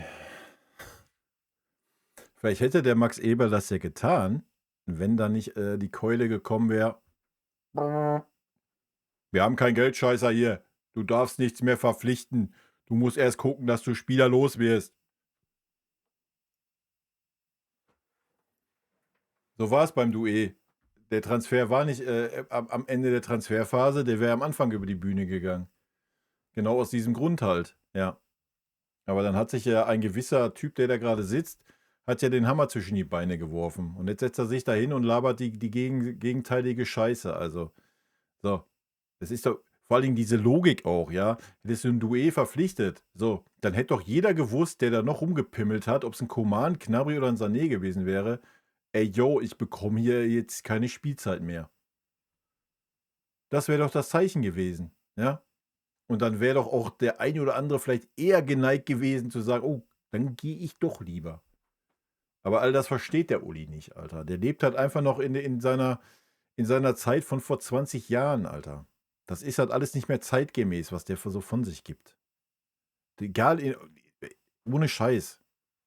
Kann das nicht mehr anders sagen. Ja, natürlich ist es in den letzten Tagen teurer so. Die Zeiten haben sich halt auch geändert. Ja, du kannst ja jetzt auch nicht einen Arjen-Robben-Transfer vergleichen. Das war auch noch eine andere Zeit. So, die Zeiten haben sich einfach geändert. Ja, aber das rafft der Uli einfach nicht. Das hast du schon beim Kane-Transfer gesehen. Wo er sich dann da hinstellt, die Brust rausmacht und erzählt, ey, wir sind der FC Bayern, wenn wir den Harry Kane haben wollen, dann kriegen wir den auch. Ist mir egal, was der erzählt. So, ja, das hättest du vielleicht vor 10 Jahren jetzt das noch labern können, aber Alter, das rafft der aber nicht. Und das Schlimme ist, es gibt keinen in unserem Verein, der mal da reingeht und da mal Gegenrede bringt. Ja, der dem Uli das mal klar vor die Birne sagt. So, den gibt's nicht. Aber wen auch? Ich habe es ja schon in einem anderen Video gesagt, wen soll es denn geben? Herbert Heine hat einen Uli da hingesetzt, er hat einen Christian Dresen da hingesetzt, Er hat selbst den Max Eberl da hingesetzt, den ganzen Aufsichtsrat hat er da hingesetzt. So, wer soll denn da aufstehen und sagen, Uli, pass mal auf, es ist gut jetzt. Wer soll das machen? Passiert nicht, Alter. Passiert einfach nicht. So ein Oli Kahn hat es versucht. Ja, haben wir gesehen, was passiert ist, oder? Katastrophe. Katastrophe. Uli Hoeneß hat ihn in weiten Teilen der Medienlandschaft sehr kritisch bewerteten Auftritt am Sonntagmorgen Doppelpass mit teilweise peinlichen Aussagen wieder einmal eindrucksvoll meine langjährige These unter Beweis gestellt, dass er seit geraumer Zeit dem FC Bayern mehr schaddelt als nutzt. Ja, aber da sind wir uns ja zum großen Teil einig hier auf dem Channel, ne? Eine Abwahl als Aufsichtsratmitglied wäre nach meiner Einschätzung dringend geboten. Ja, aber ist ja das, was ich gerade sagte. Wer soll das machen? Das zuständige Organ eines Unternehmens ist in der Regel die Hauptversammlung. Aufgrund der Mehrheitsverhältnisse der FC Bayern AG mit dem Verein als Hauptaktionär werden die Personen somit nicht von den Mitgliedern des Vereins in der Jahreshauptversammlung, sondern durch die Aktionärsgremien gewählt. Deshalb ist meine Folge nur von theoretischer Bedeutung. Der Uli als Ehrenpräsident der FC Bayern e.V. und Patron mit seinem Spiritual-Rector in seiner Selbstwahrnehmung wird sicherlich noch sehr lange entgegen heftiger und sehr berechtigter Kritik von außen ein überaus gewichtiges Wort mit entsprechender Strahlkraft und Entscheidungskompetenz in unserem Verein führen. Nee, der Uli ist der die Sachen entscheidet. Nicht nur ein Faktor, sondern das, was der Uli sagt, ist Gesetz. Punkt. Das ist so. Wenn der Aufsichtsrat was entscheidet, dann entscheidet der niemals, das ist zwar nur eine Mutmaßung, ja, aber der wird niemals gegen Uli Hoeneß was entscheiden. Niemals. Das passiert nicht. Du hast das gesehen, als die PK war und dann gesagt wurde, ja, ich darf nur noch einen Spieler ausleihen. Wir müssen jetzt gucken, ob wir das noch irgendwie bewerkstelligt kriegen. Das ist die Vorgabe. So, nochmal, in welchen Vereinen läuft das so? In welchem Unternehmen läuft das so? Ja, das ist Fluch und Segen, was wir gerade haben. So, in der Regel sagst du, ey, es ist geil, wenn du im Fußball, im Aufsichtsrat Leute hast, die Ahnung haben von Fußball. Ja, viele andere Vereine beneiden den FC Bayern darum. Oder wünschten sich, dass sie da jemanden hätten, der Ahnung von Fußball hat. Ja. Wenn dieser jemand aber dann aus der Zeit gefallen ist, ja, das ist das Problem, was wir gerade haben, und nicht mehr zeitgemäß die Entwicklung mitgeht, ja, was ein Uli Hoeneß nicht mehr tut, seit Jahren nicht mehr. Der stagniert da und ist in seiner Welt gefangen, das ist einfach so, ja. Dann hast du genau das Problem, was du jetzt hast, dann ist es nämlich von Nachteil. Würden da jetzt nur irgendwelche Finanzfuzis sitzen, hättest du gar kein Problem im Aufsichtsrat. Da würdest du dich vor der Saison da hinsetzen, dann gibt es ein Budget, was dir genehmigt wird und dann kann der Sportvorstand arbeiten. Ja? So sollte ein Aufsichtsrat agieren. Nur wenn der Sportvorstand dann diese Parameter nicht einhält, dann hat ein Aufsichtsrat da einzuschreiten. Deswegen heißt er ja auch Aufsichtsrat und nicht Vorschreiberat. Ja? Aber bei uns läuft das genau andersrum. So, da gibt es nichts. Da darfst du den Spieler hingehen, den darfst du ansprechen, den darfst du verhandeln, dann hast du ein Angebot gemacht, dann tappelst du hoch, klopfst an die Tür, fragst du, Uli, können wir das machen oder wie siehst du das? Und dann sagt der, den oder den. So. Und dann soll Max Eberl oder ein Christoph Freund oder wer auch immer soll da arbeiten. Wie soll das funktionieren, Alter? Ja. Warum stehen wir denn so lächerlich da? Wir stehen so lächerlich da seit der Trainergeschichte. Ja, genau aus diesen Gründen. Die UE-Geschichte. So, das war safe. Bis der Uli sagt, nee, wir haben keinen Geldscheißer. Gibt's nicht. What the fuck? So, ja? Und dann wunderst du dich, dass dich andere Spieler, wo du jetzt noch anfragst, gar nicht mehr ernst nehmen als Verein? Hä? Ja, dann wunderst du dich? Dann wunderst du dich, dass von anderen Vereinen ausgezogen wirst, wenn du dich so verhältst? Wenn du gar keine Wahrnehmung mehr hast auf dem Transfermarkt? Dich nimmt doch keiner mehr ernst. Wer soll den Max Eberl ernst nehmen? Erst recht nach diesen Worten. Ja? Überlegt euch doch mal, der Max Eberl geht jetzt zu irgendeinem Verein und stellt da eine Anfrage. Das ist wie bei uns in der Firma. Ja? Gehaltsverhandlungen. So, die führe ich mit meinem Obersten, mit unserem CEO und nicht mit unserem HR, weil der das nicht entscheiden darf. Das weiß ich. Also spreche ich den gar nicht mehr an. Ja? Und da ist das, wo das sein Posten ist. Das ist bei uns genauso. Wenn der Max Eber doch jetzt irgendwo anfragt, irgendwas machen will, dann sagen die doch, Herr Max, was sagt denn der Uli dazu? Ja, das wird doch passieren, Alter. Ist doch nicht mehr tragbar. Ja? Ist so ein Trauerspiel, Alter. Ey, Leute, ich kann das alles nicht mehr. Das ist eine Farce. Das ist eine absolute Farce.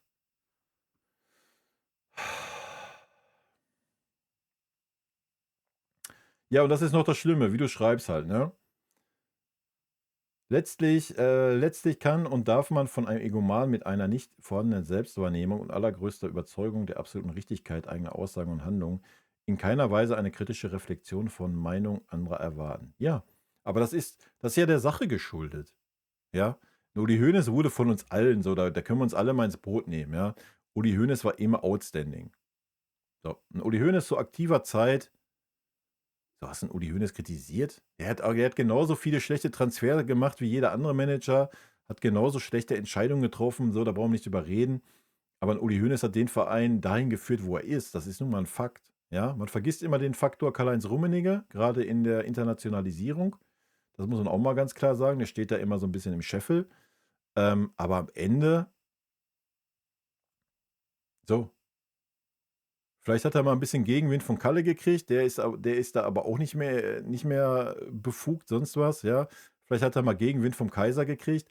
Aber dann war es das auch. Ja, und seit dieser Zeit ist Uli outstanding. So. Und der Uli ist immer noch outstanding bei ganz, ganz vielen Fans. Ja. Also ich garantiere dir, dass ganz, ganz viele sagen, ey, genau richtig, was der Uli sagt. Schmeiße alle raus, setz dich wieder dahin und mach das selber. Ja, gibt's bestimmt, Alter. Ich weiß nicht, ob es die Mehrheit sein wird, keine Ahnung. Ja. So, aber das ist so ein hausgemachtes Ding halt auch. So, und das ist ja, was ich sage, das ist nicht mehr zeitgemäß. Ja. So, und dadurch fängt das an, dadurch kommen die ganzen Sachen zustande. So, wie gesagt wurde, ja, wir machen keine Trainingsgruppe 2, wenn ein Spieler den Verein nicht verlassen will, dann wird er den Verein nicht verlassen. Wenn ein Spieler, da muss ein Spieler zu uns kommen und bla und so. Alter, das ist ja alles gut. Das war in den 70er und 80er so, ja. Aber nicht mehr in der heutigen Zeit, wo es nur noch Söldner ist. Du hast doch keinen Spieler mehr in deinem Verein, der da ist, weil es der Verein ist. Du hast nur Spieler da, weil sie die Kohle kriegen, die sie Kohle kriegen und weil sie eine gewisse Chance haben oder eine Garantie haben, Titel zu gewinnen. Deswegen gehst du zum FC Bayern, Alter. Das ist nicht wie früher, du gehst zum FC Bayern, weil es der FC Bayern ist. Aber in dieser Zeit lebt der Uli noch. Ja, und deswegen kommen da Aussagen raus, Alter, die Junge. Ja, die Diskussion mit dem Lothar, der Lothar hat am Ende so gemacht. Ja, halt ja lächerlich, 80 bis 100 Millionen. Ja, und dann wechselt der für 90 Millionen an Newcastle United, Alter. Punkt. Ja, der ist einfach aus der Zeit gefallen, der Mann. Und lenkt aber immer noch die Geschicke eines so großen Vereins, indem er, wie jetzt hier geschehen, den Sportvorstand an die Wand nagelt, Alter. Und da musst du auf der anderen Seite auch mal sagen, dass der Sportvorstand das mit sich machen lässt. Ja. Also ich glaube, so Matthias Sammer hätte das damals mit sich nicht machen lassen. So. Ja. Dann musst du halt mal die Fresse aufmachen als Sportvorstand und musst mal sagen, pass mal auf, du bist ein Aufsichtsratmitglied und das musst du öffentlich machen, anders kriegst du die Kurve nicht mehr. Bis hierhin und nicht weiter. Ja. So. Was wird am Ende passieren? Ja, am Ende wird passieren, dass der Eberl irgendwann aufhören wird. So, warum? Weil er nichts entscheiden darf, Alter. Ja, Katastrophe. Du hast das doch schon bei der Tuchel-Causa gesehen, Alter. Du stellst einen Tuchel frei. Ja, der Vertrag ist aufgelöst. Du hast schon eine Abfindung gezahlt. Und dann kommt, warum auch immer, triffst du dich mit dem Tuchel wieder und verhandelst darüber, dass du ihn wieder einstellst. Wem willst du das denn vermitteln, Alter? Da braucht doch keiner erzählen, die sitzen da alle und arbeiten im Team und sind alle Happy Cat und was? Hä? Dieselbe Story mit Davis, dieselbe Story mit Lieboy. Wenn der Lieboy gesagt hätte, ja, alles klar, ich bleib hier, ja, dann hätte er einen 5-Jahres-Vertrag gekriegt. Junge, das kannst du dir nicht ausmalen. Das kannst du dir nicht ausmalen. Das ist eine Katastrophe und genauso wird es mit Gnabry nächste Saison laufen. Junge, das geht in meine Birne nicht rein. Das kannst du doch auch keinen vermitteln. Hä? Junge, ey. Ja, klar hörst du vom Kalle nichts. Der Kalle, weißt du, der Kalle ist Aufsichtsratmitglied. So, wenn der Uli sagt so, dann ist der Kalle weg. So, was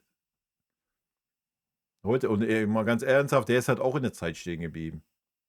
Wenn du mal die letzten öffentlichen Aussagen von Rummenigge nimmst, dann merkst du das halt. Das sind alte weiße Männer, Alter. Unsere Gesellschaft oder der Sport auch allgemein, was dazugehört, hat sich in den letzten 5 Jahren halt super schnell weiterentwickelt. So, und das sind alles alte Männer, die leben in ihrem Stand von den 70er, 80er Jahre und entwickeln sich nicht mehr weiter.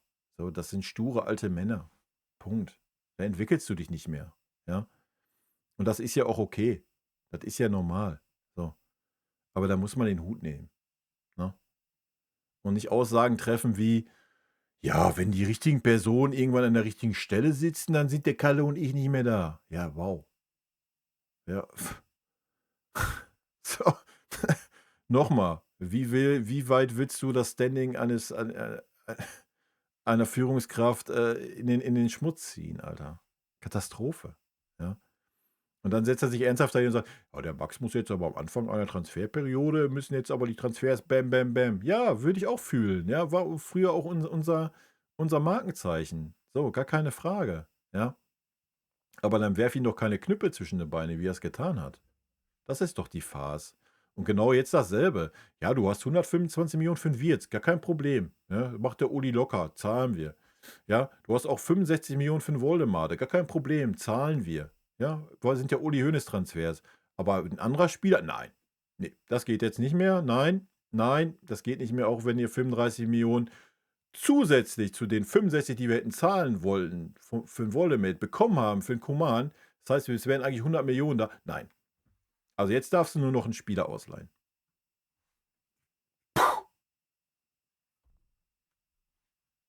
Wem willst du das Außenstehender begreiflich machen, Alter? Und jetzt stell dir mal vor, du bist der Typ Max Eberl.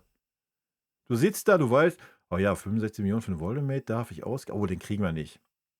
Stuttgart will zu viel haben, aber okay, dann gucke ich mal weiter. Oh, geil, wir kriegen ein Angebot für Kingsley rein, 35 Millionen nochmal oben drauf. Habe ich 100 Millionen jetzt? Ja, geil, da kriege ich doch bestimmt was uns verstärken wird. Und dann kommt der Uli um die Ecke und sagt, stopp, halt, du darfst jetzt noch einen Spieler ausleihen und das war's. Und dann setzt er sich danach 3 Wochen später in den Doppelpass und labert, ja, aber die Transfers, die müssen am Anfang der Transferperiode, müssen die durch sein, ne? Ja, was ist denn passiert mit seinem Florian Wirtz-Transfer? Ja, Katastrophe, Alter. Junge. Stoiber, Alter. Den solltest du genauso. Ach, hör mir auf. Darf jetzt nicht ins Politische abdriften. Da läuft einiges schief, Uli macht nur Unsinn, sei es das mit dem Transfers, das Festgeldkonto oder auch so ewig langgezogene Sticheleien gegen Matthäus etc. einfach peinlich. Ja, ist es. Ich sage jetzt nicht mehr zeitgemäß. Der Mann ist nicht zeitgemäß. Gar nicht. Ich meine, ich bin auch nicht zeitgemäß in vielen Dingen, ne? Aber der Junge, der ist komplett aus der Zeit gefallen. Katastrophe. Ja, genau das Standing, ja, das ist doch, was ich sage. Habe ich ja auch gelesen, ne? Die Medien stellen den Eberl jetzt als Ernie von Stromberg dar. Ja, und genau so ist es. So. Ey, normalerweise, wenn der Eberl wirklich nochmal ernsthaft einen Job haben möchte in diesem Business, ja, dann muss der den Hut nehmen. Nach den Aussagen. Das geht nicht anders. Wenn er sich das gefallen lässt, Katastrophe, Alter. Was ist das für ein Zeichen? Ja? Und das Traurige ist, dass dann unser CEO, unser Präsident, natürlich alle in die Kerbe von Uli reingehen. Ja? Da hätten sie sich mal emanzipieren können. Da hätten sie mal sagen können, was der Uli da gelabert hat, ist vollkommene Scheiße. Mit Max Eberl läuft das so und so und so und der hat unsere volle Rückendeckung. So, das wäre die Antwort gewesen. Ja? Aber nein, alle schön hier, schön um den Mund schmieren dem Uli. Katastrophe, Alter. Und das zeigt halt, jeder Transfer, jede Vertragsverlängerung, alles, was im Verein passiert, was Uli Hoeneß sagt. Das hast du schon beim Tuchel gemerkt. Ja? Der Tuchel hat, erstmal war er natürlich sehr unterhaltsam, aber der Tuchel hat so viel aufgedeckt in unserem Verein, ne, wenn man das mal so im Nachgang betrachtet. Das ist Wahnsinn, Alter. Das ist Wahnsinn. Er ist wahrscheinlich froh, dass er weg ist, wenn wir ehrlich sind. Er ist froh. Glaub mal. Bild. Uli darf keine Interna mehr erfahren. Kommt eh alles raus. Das ist traurig, das sieht doch jeder Spieler, Agent, Manager, Präsident und gegnerischer Verein. Nichts bleibt unter 4 Augen. Nee, bleibt es auch nicht bei uns. Wenn Uli aufgehört hätte, nachdem er aus dem Gefängnis raus wäre, wäre das wohl der richtige Zeitpunkt gewesen. Ja, definitiv. Ich finde es so schade, dass er sich sein Lebenswerk selbst beschädigt. Ja, tut er. Das als Fan traurig mit anzusehen. Ja, aber das haben wir schon, erinnere dich mal zurück, das haben wir vor 2 Jahren haben wir das gesagt. Genau diese Worte. Oder 1,5, wo diese Aussagen zu Nagelsmann und Tuchel waren. 2 Jahre ist es, glaube ich, her, ne? Da haben wir genau dasselbe gesagt. Das war 1:1 dieselbe dumme Scheiße, die er von sich gegeben hat. Das war, wenn du dir das angehört hast, du hast dich geschämt, dass du ein Bayern-München-Fan bist, Alter. Ja, nicht nur die sportlichen Aussagen. Du hast dich geschämt, welche Weltansichten dieser Mensch hat. Ja? Die einzig gute Ansicht ist, dass er gegen die AfD ist. Alles andere, was er von sich gibt, kannst du dir nicht mehr anhören. Das ist eine Katastrophe. Und der setzt sich da öffentlich hin und haut das alle halbe Jahr raus. Also, kannst du nicht mehr. Kannst du dir nicht angucken. Junge. Da müsste vor allem die Interviews zu aktuellen. Er darf einfach nicht öffentlich auftreten. Punkt. Der kann ja ich meine, lass den Uli sein, wie er ist. Ja, der kann ja, ich meine, der tickt ja genauso. Der sagt ja öffentlich genau, was er intern sagt. Sag das doch intern und sonst halt doch die Fresse, Alter. Halt doch einfach die Fresse. Das ist doch schon schlimm genug. Diese Sachen, die er gerade sagt, intern zu äußern, das ist doch schon eine Bloßstellung eines Max Eberls und sonstigen Leuten hoch 10. Ja? Aber wenn du das doch öffentlich sagst, Alter, du machst den Mann handlungsunfähig. Ich meine, dass er schon nichts zu sagen hat, nochmal. Ey, wenn du als Sportvorstand nur im CC eines Vertragsangebotes stehst, ja, dann siehst du doch, dass schon irgendwas nicht stimmt, Alter. Und das brauchst du im Nachgang nicht schönreden mit, ja, wir arbeiten im Team, bla Sülz. Ja, halt doch die Fresse, Alter. Das war halt einfach ein Uli Hoeneß-Transfer, der hat gesagt zum Chrissy, pass auf, ich möchte den Woldemar haben, let's go. Ja, ein Eberl wollte den gar nicht haben. Ein Eberl wollte auch nie einen Wirtz haben. Genauso wie ein Kompanie nicht. Die wollten keinen Woldemar haben und die wollten keinen Wirtz haben. Punkt. Ja, das ist einfach Uli Hoeneß Mistdinger. So, aber das Traurige ist, dass dann die Kohle da ist, wenn er was will. Aber wenn die anderen ihre Vorstellung umsetzen wollen, dann sagen wir, oh nee, wir haben kein Geld, wir müssen sparen. So, und das passt halt nicht zusammen, Alter. Und das ist öffentlich. Das ist alles öffentlich. Komplett. Du machst dich halt so lächerlich als Verein. Ja, und das muss doch auch ein Uli Hoeneß raffen. Ja. Jedes Mal kriegt er so ein Echo. Jedes Mal. Ja, und du kannst eigentlich nur hoffen jetzt, entweder, dass ein Max Eberl, ein Chrissy, selbst ein Heiner die Eier finden und da mal ein Statement machen würden, öffentlich, was nicht passieren wird, oder dass ein Eberl seinen Hut nimmt, ja, und danach mal richtig aus dem Nähkästchen plaudern würde. Aber das ist ja dann wieder nicht, weil dann gibt es ja Vertrag mit Klauseln, darfst ja nichts sagen, ist dasselbe wie beim Olli, ja, habe ich schon mal erzählt. Da haben wir so einen komischen Podcast angeguckt vom Olli, da hat er ja ein bisschen aus dem Nähkästchen geplaudert, darf er natürlich nicht in Details gehen, ja, vertraglich festgeschrieben, so. Ja, der wollte halt auch Sachen anders machen und ja, dann gab's die Kelle. Ja, ist ja eine Katastrophe einfach. Aus dem Aufsichtsrat wählen, ich glaube, als Fan können wir das schaffen, wenn genügend schreiben. Nee, eben nicht mehr. Eben nicht mehr. Das ist doch das, was bei der letzten Jahreshauptversammlung geändert wurde. Oder nicht? War das nicht genau dieses Thema? Dass du nicht mehr, wenn die Mitglieder eine Mehrheit haben, da irgendwie was rumeiern kannst an der Satzung und sonst was? Irgendwas, ich habe keine, ich bin ja nicht drin im Thema, müsste man sich echt mal schlau machen, aber wie gesagt, das ist ja, ich kann mir nicht vorstellen, dass das auch die Mehrheit der Bayern-Fans so sehen würde. Glaube ich nicht. Ich glaube, es gibt immer noch ganz, ganz viele, die den Uli Hoeneß vergöttern. Und wie gesagt, das ist ja auch, ey, alles gut, ne? Das ist dasselbe wie bei Spielern. So, wie viele Leute hast du, die sagen, ja, du kannst ihn aber nicht kritisieren, weil der hat ja vor 5 Jahren, hat der uns ja, hat das Siegtor geschossen oder hat er was weiß ich was. Kannst du jetzt nicht kritisieren. Junge, die raffen das alle nicht. Ja, Vergangenheit ist Vergangenheit. Was Uli Hoeneß in der Vergangenheit gemacht hat, ey, brauchen wir nicht drüber reden, ja. Wir haben ihm super viel zu verdanken als Verein, aber wir leben im Hier und jetzt schadet er dem Verein. Punkt. Ja. Je mehr ich drüber nachdenke, Uli weiß immer alles selbst, wenn er draußen wäre. Je mehr ich drüber nachdenke, Uli weiß immer alles selbst, wenn er draußen wäre, verstehe ich nicht.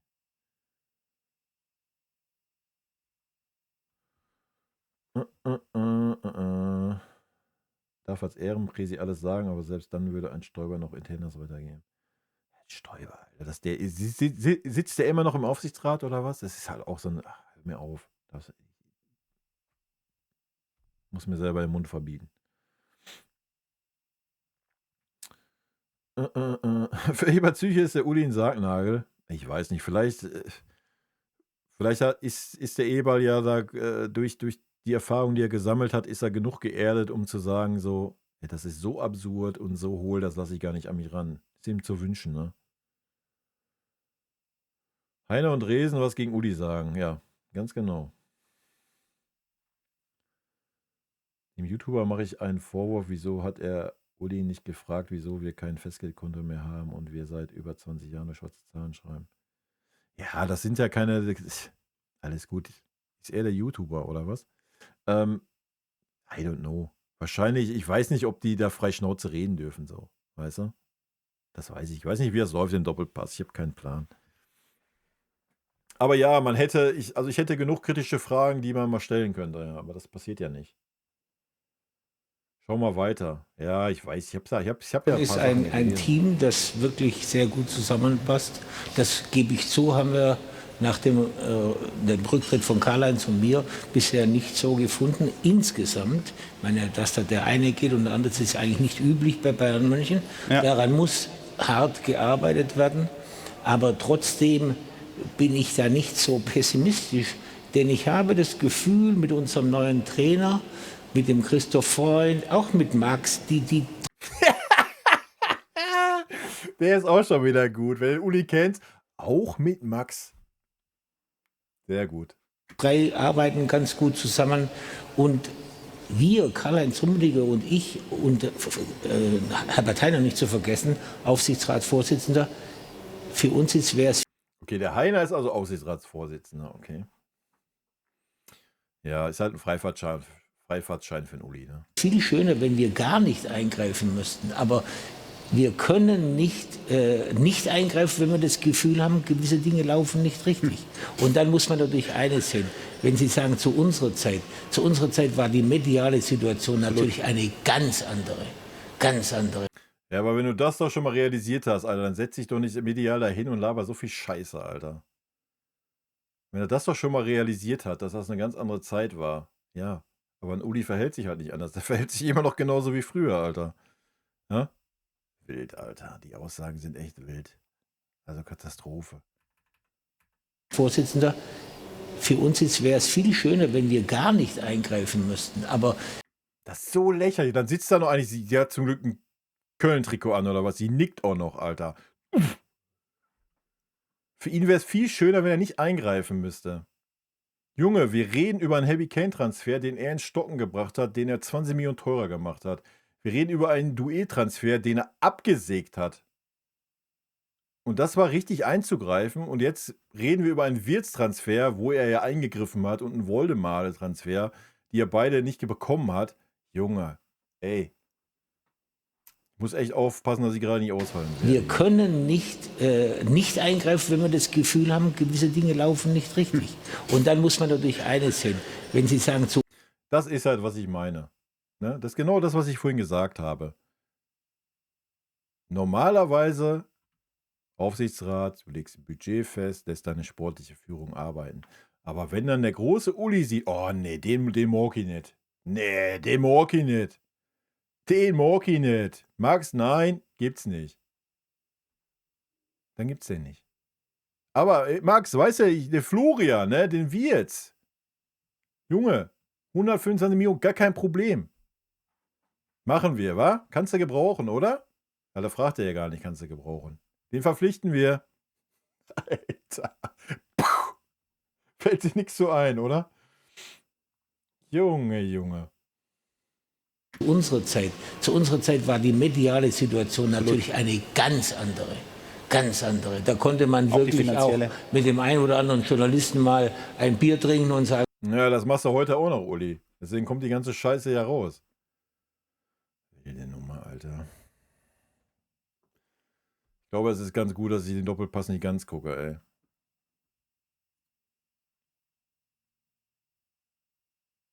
Ja. Aber den durfte Max Eberl ja noch verpflichten. Ne? Den durfte er noch verpflichten. Zum Glück. Aber wahrscheinlich, weil es nur 50 Millionen waren. Doué war ja 60 Millionen, den durfte er dann nicht mehr verpflichten.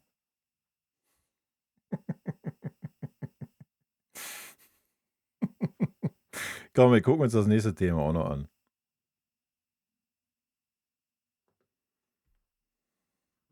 Dieser Saison bleibt, dann kommt ja noch das große Geld, was bezahlt werden muss. nein, das muss ja nur dann bezahlt werden, wenn der 40 Spiele von Anfang an macht. Die macht er nie. Ach Da so. brauchen Sie sich keine Ja gut, dann wissen Alter, das ist halt auch so, ey, das ist so ein Take, da könnte ich richtig abdrehen, ne?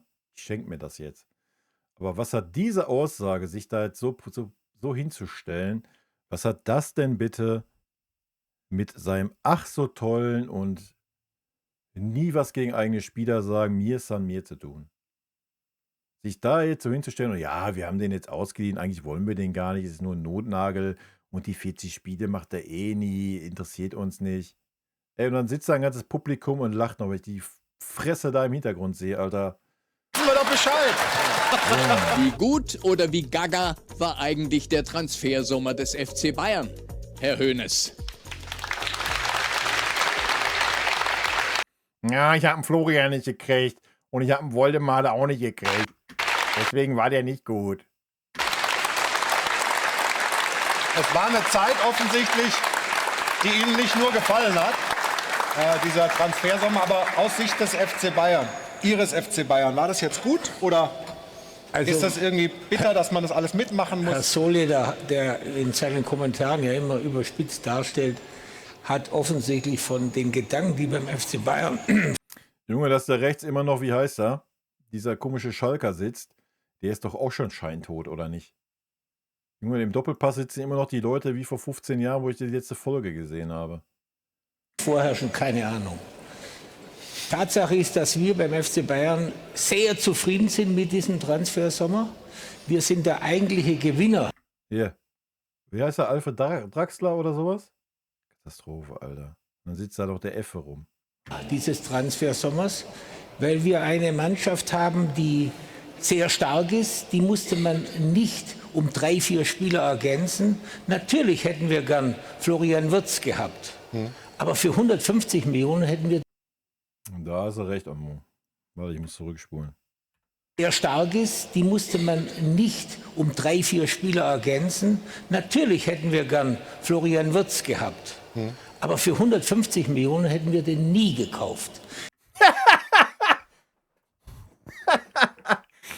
Ach, Uli, ey, du machst dich gerade so lächerlich öffentlich. Wir hätten gern den Nick Woltemade gehabt.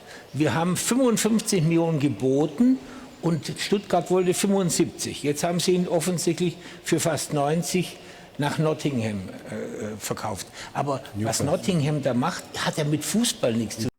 Da merkst du schon, dass der Uli nicht auf dem Stand ist, oder? Also er sagt jetzt zu Newcastle, sagt er Nottingham. Ich sag, der Mann ist durch, Alter. Das ist ja auch nicht schlimm, der ist halt alt. Ja, wenn wir alt werden, werden wir dumm, leben in unserer eigenen Welt. Du veränderst dich doch nicht mehr, wenn du 60 bist, Alter. Ich verändere mich doch nicht mehr mit 50. Ja, du bist, wie du bist und gut. Ja, und deswegen macht es ja auch Sinn, dass in gewissen Positionen einfach keine alten Menschen mehr das Sagen haben. Aber ist dasselbe wie mit unserer Politik, Alter. Das ist ja 1:1 dasselbe. Newcastle. Nein, Newcastle. Aber das ist ja Monopoly. Rücke vor bis zur Schlossallee, dann kommt irgendein Scheich und dann kannst du kaufen. Das hat man nicht.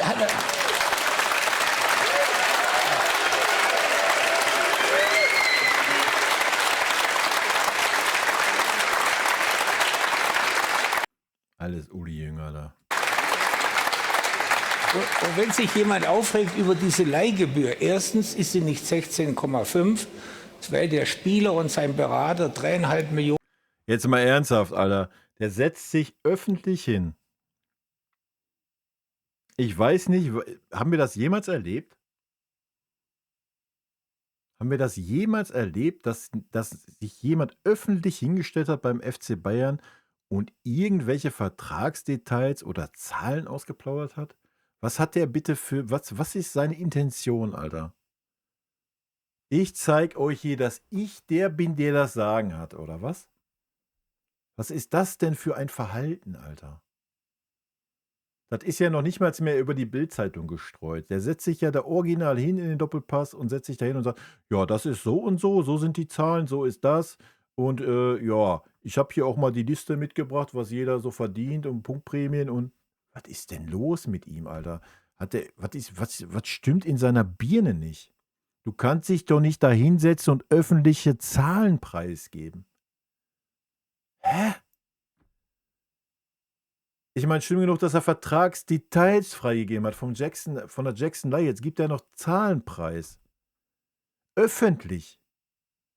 What the fuck? Da setzt man sich da hin und sagt, wir kommentieren keine öffentlichen Zahlen. Das ist nicht so, wie sie denken. Punkt. Alter. Junge, und dann denkt er echt, das ist nicht vereinsschädigend, oder was? Junge, Katastrophe. Junge. Alter. Das hätte mal der Kaiser machen sollen, als Uli Manager war. Der wäre die Seemner explodiert, ja. Aber glaubt mir, der Kaiser hätte sich durchexplodiert. Glaubt's mir. Ganz ehrlich, wenn der Wirtz gesagt hätte, er möchte zum FC Bayern, hätte der Uli auch die 150 Millionen gezahlt, wenn es 150 Millionen gewesen wäre. Dann wäre irgendwie in der Adidas gelaufen, hätte da 25 Millionen ausgeliehen für ein halbes Jahr oder sonst was. Garantiere ich dir. 100 Pro. Weil das sein Statement-Transfer war, den hat er aber nicht bekommen. Ja, weil ein Vincent Kompany, ein Florian Wirtz nicht überzeugen konnte, wie er ins System passt.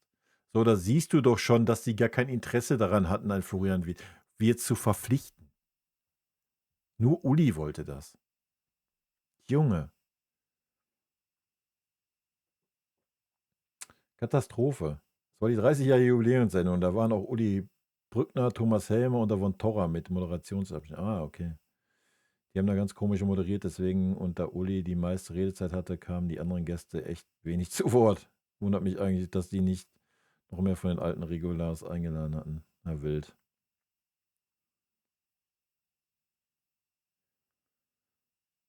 Ja, keine Ahnung, Vertragsdetails ist...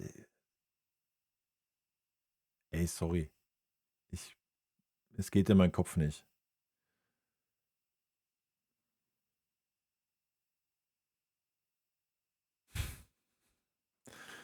Demenz vielleicht. Ja, keine Ahnung. Alte Leute, das ist ja auch okay. Ja.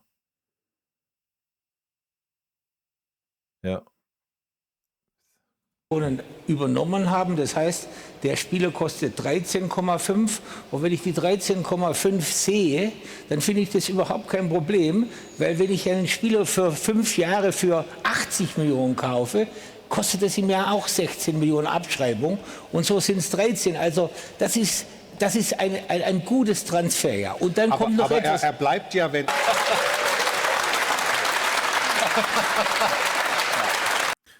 Also rechnen wir jetzt so. Ja, das wusste ich auch noch nicht. Aber gut zu wissen, habe ich wieder was gelernt heute. Okay. Ja. Und dann noch etwas. Und dann noch etwas. Ich habe noch was zu sagen, nämlich. Ne, wenn ich jetzt schon mal hier bin, dann kann ich auch mal noch was sagen. Man muss im Leben irgendeinen Tod sterben. Ich sage gleich 3 Euro. wenn wir jetzt noch mal 1, 2 Spieler für 50, 60 Millionen gekauft hätten und wir kriegen ja im November 3 Neuzugänge, die kosten nichts. Verletzte Spieler, die zurückkommen. Musiala, Davis und Ito. Und dann haben wir auch noch junge Spieler. Die TZ hat die Woche wochenlang verlangt, dass wir neue Spieler kaufen.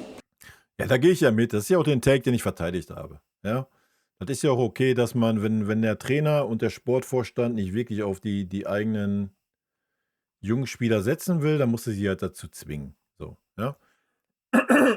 Aber das ist ja kein Thema. Das muss ja auch nicht nach außen kommunizieren.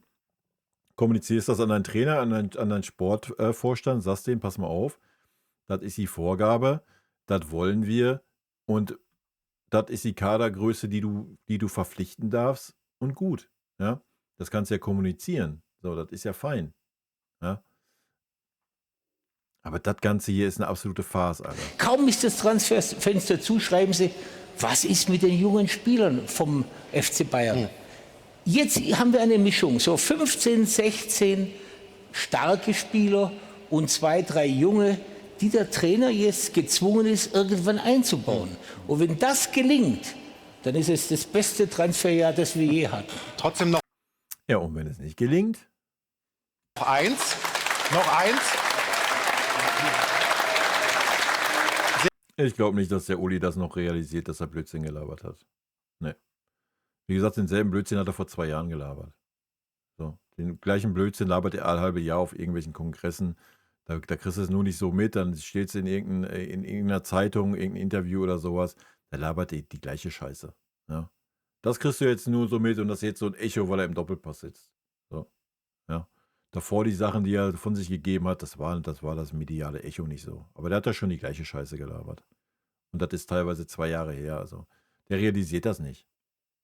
Nochmal, der lebt in seiner Welt von vor 10, 15 Jahren und hat die gleichen Ansichten. So, und das passt halt nicht mehr in die heutige Fußballwelt. Die Welt hat sich so schnell verändert und erst recht das Fußballthema, das passt halt alles nicht. Ja. Ich verstehe es aber auch nicht, warum er sich dann da so abwertend gegen den Jackson da dann geäußert hat. Das ist eigentlich nicht das habe ich nicht verstanden jetzt. Ganz ehrlich, da habe ich mich gerade für geschämt, für dieses Verhalten.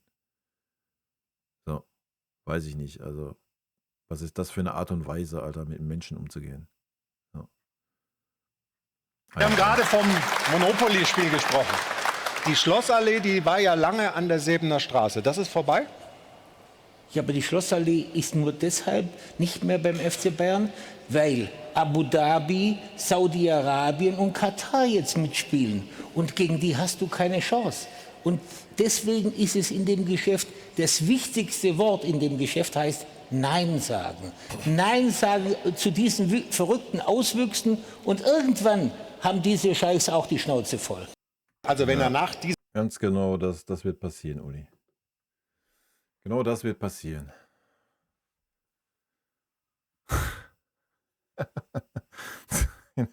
Genau das wird passieren. Ja. Wilde Nummer. Wilde Nummer. Es tut weh, ich habe es live gesehen. Okay, ja, ist schon gut, dass ich mir sowas nicht live angucke. Es wurde so viel Interna rausgehauen, ich wusste nie so viel wie jetzt über unsere Internas. Ja. Ja, aber das war vor 2 Jahren ja auch schon so. Ne? Gibt es Aufsichtsräte nicht auch sowas wie eine Verschwiegenheitsklausel? Frag für einen Freund ohne Internet. I don't know, wie das beim FC Bayern gehandhabt wird. Das gilt wahrscheinlich auch für jeden, nur halt nicht für Uli.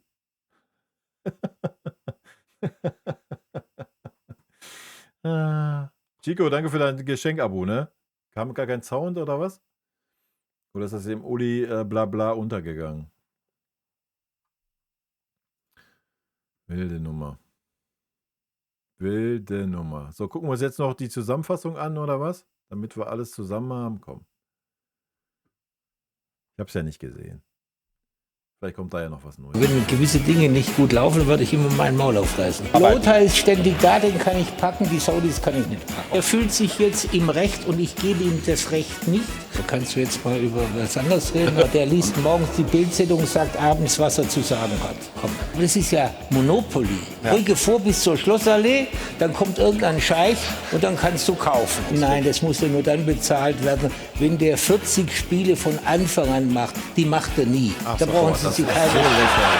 Ey, die Aussage ist so hart für mein Empfinden, Alter.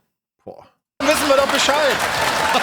Karl-Heinz Rummenigge und ich, wir haben uns oft gestritten. Hoffentlich macht er 40 Spiele, Alter, und scheißt Uli dann auf den Tisch, Alter.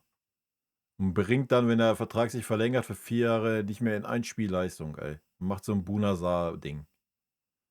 Und reibt sich Uli schön unter der Nase. Gestritten wie die Besenbinder. Max ist ja ziemlich empfindlich, aber ich kann Ihnen versprechen, wir werden so heiß sein wie nie zuvor, weil wir jetzt ehrgeizig sind, allen zu zeigen, dass es auch so ist. Die Bild-Zeitung schreibt 10 Namen auf und wenn am Ende einer davon zum FC Bayern kommt, dann sagen sie, wie wir schon damals gesagt haben, man muss im Leben irgendeinen Tod sterben. Ich zahle gleich 3 Euro. Und wenn das gelingt, dann ist es das beste Transferjahr, das wir je hatten. Ja, ich kann mit solchen Summen, also Ja, aber dann dürfen Sie nie Manager bei Bayern werden. In den letzten Wochen und Monaten wurde ja hier nur noch über Transfers gesprochen. Wir müssen wieder über die Basics reden und Fußball, um das geht's. Und das Schlimmste für mich ist, wenn während einem Spiel von der Vierer auf die Dreierkette umgewechselt wird. Davon halte ich überhaupt nicht.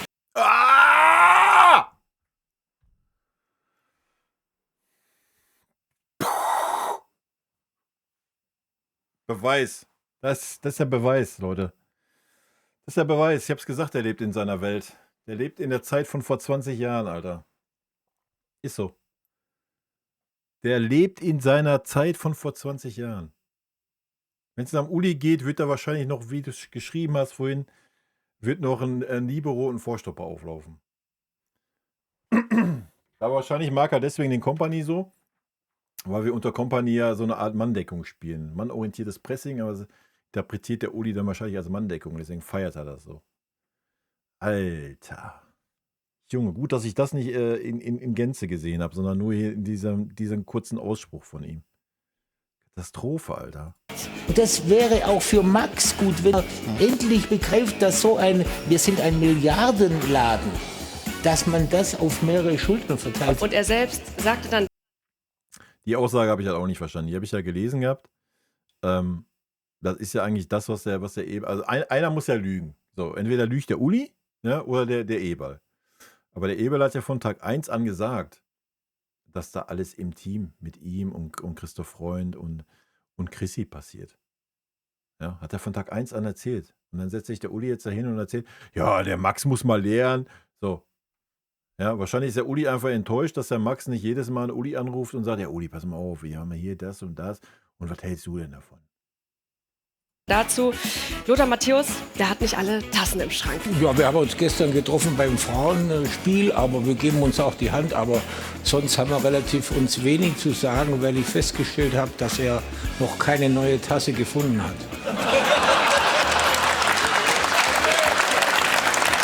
Didi Hamann nicht so ganz unter Lothar, die reden aus einer Position völlig ohne Verantwortung. Wenn man da schön im Sky-Studio sitzt... Das ist die beste Aussage, Alter. Die reden aus einer Position ohne Verantwortung. Ja. Aber dann reden die bei weitem noch nicht so viel Scheiße wie der Uli in der Position in der Verantwortung.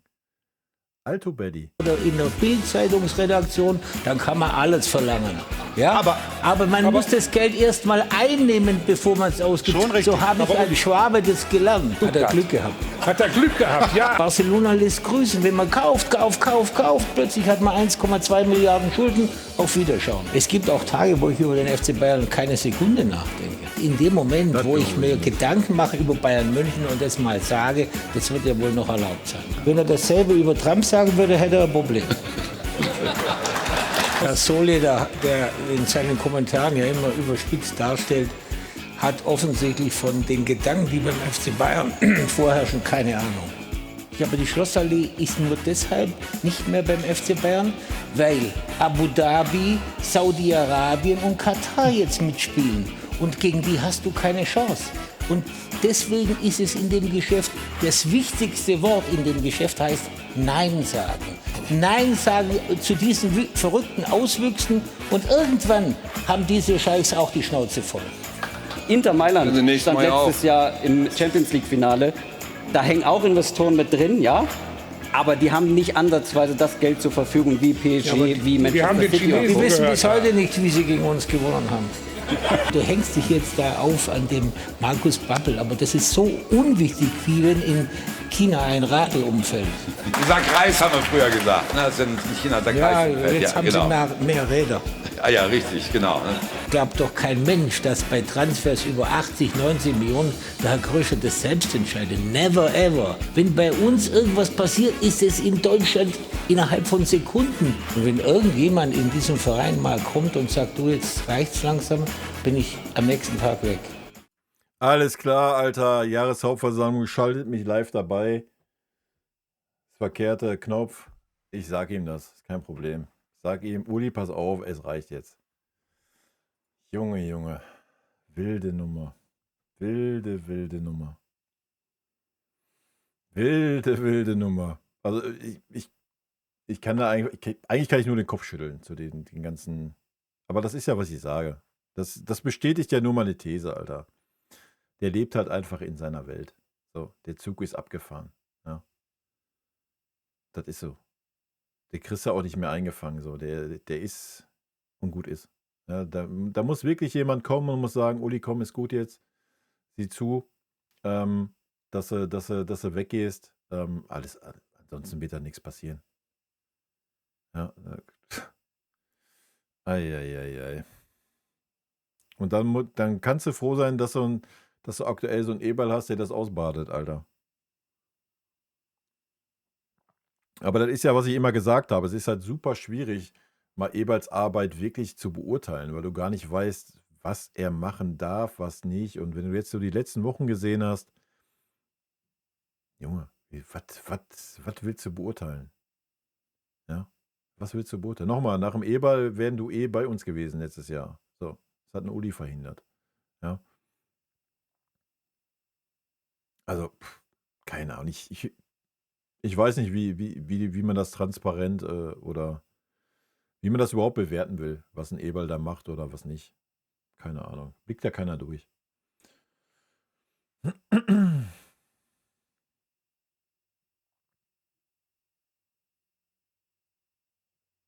Ja, ach, wie gesagt, man braucht sich nicht an den Aussagen von Uli irgendwie aufhängen. Natürlich gibt es Vereine, nimm Chelsea damals mit Abramovic, nimm dann PSG mit den komischen Scheißen in Manchester City und sowas. Alles ist gut. Ja, da sind genug Millionen, wenn nicht Milliarden geflossen, so, das ist alles richtig. Aber es gibt auch Vereine, wo das halt nicht so ist. Ja.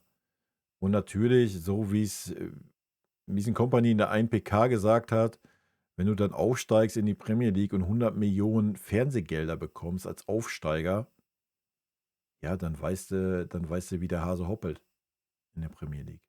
Ja, so.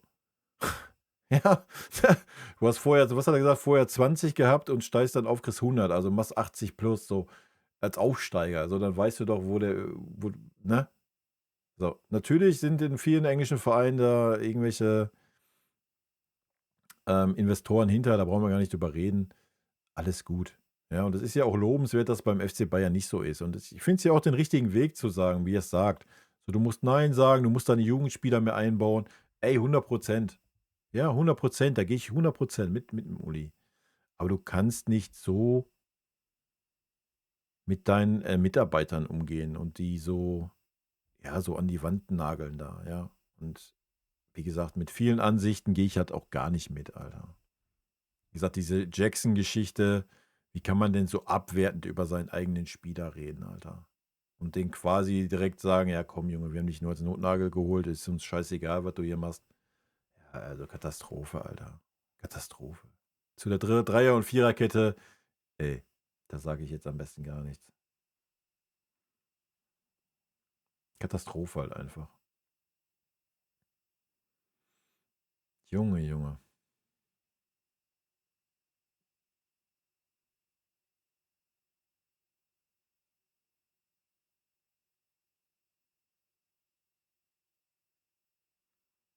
Ja, auch diese Aussagen, ne, wir brauchen nicht darüber reden. Ja? Also, wie gesagt, du kannst den Uli gerne mal fragen, zu den tollen Sponsorenstellen, die wir da haben. Weiß ich nicht. Ja? Ich glaube, dass das nicht gerade besser ist wie irgendwelche saudischen Geschichten. Wenn du da für Ruanda wirbst und sorry. Ja, also, da weiß ich auch nicht, wie man das schönreden will. Ja, mal ganz davon abgesehen, dass wir jetzt auch wieder für irgendwelche Katar-Scheiße da, was weiß ich, was haben. Ich sag. Dummes Gelaber. Ja, ist halt so.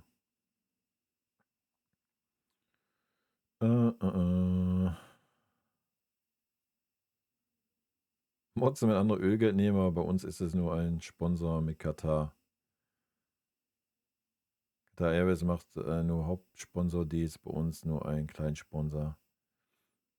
Ja, weil die Telekom da mehr geboten hat, sonst wären die ja wahrscheinlich Hauptsponsor geworden, ja. Naja. Ja, na klar ist das ein Uli egal. Ey, ohne Scheiß, ob Eberl hinschmeißt oder nicht, ist Uli egal, die finden schon mit den anderen. Das weiß ich gar nicht. Das weiß ich nicht. Ohne Witz. Ohne Witz, ich weiß nicht, ob du sagst, du findest schon einen anderen. Ich würde behaupten, nee. Nee. Wer soll sich das denn antun? Wer soll sich das denn bitte antun? Und jeder, der dann ein bisschen Verstand hat, ruft doch mal kurz den Max Eberl an und fragt mal, ey Max, wie war das denn wirklich? Und wenn der dann das Nähkästchen aufmacht, Junge, nix. Ohne Scheiß, wenn der Eberl hinschmeißt, wird es so sein und dann wird gesagt, ja, eigentlich brauchen wir den Sportvorstandposten ja auch nicht. Wir haben ja immer noch einen Sportdirektor mit dem Christoph Freund und wir haben ja den Dresen als CEO. Das sollte schon ausreichen. Ja.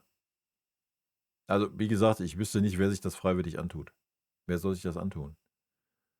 Du weißt doch jetzt, durch die letzten Wochen und Monate weißt du doch, du gehst zum FC Bayern und hast am Ende nichts zu sagen. So, das weißt du. Du musst alles absegnen lassen, du musst dir für alles das Okay, das Ja und Amen holen. Du hast nichts selber in der Hand. Das ist doch nicht die Definition dieser Rolle. Ja? Also jetzt aus meiner Sicht, keine Ahnung.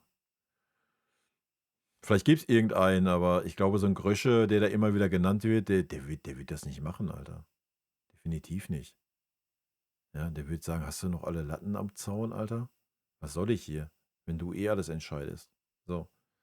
Ja, und wenn Max Eberl das vorher gewusst hätte, wäre er auch nicht da. 100 Pro. Wenn der vorher gewusst hätte, dass er nichts zu sagen hat oder dass seine Arbeit dann noch torpediert wird, indem er dann von oben kommt, nee, Transferstopp, nee, du darfst jetzt nur noch einen ausleihen. Sorry, hätte der Eberl auch gesagt, alles klar, mache ich nicht.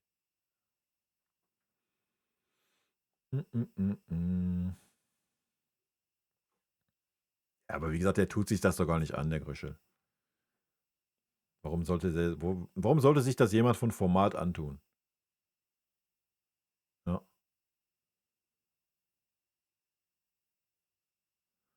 Kann ich mir nicht vorstellen. Nee, das wäre ja nicht anders mit einem anderen Sportvorstand. Das ist das ja. Ja, da sind wir einer Meinung, Anmo.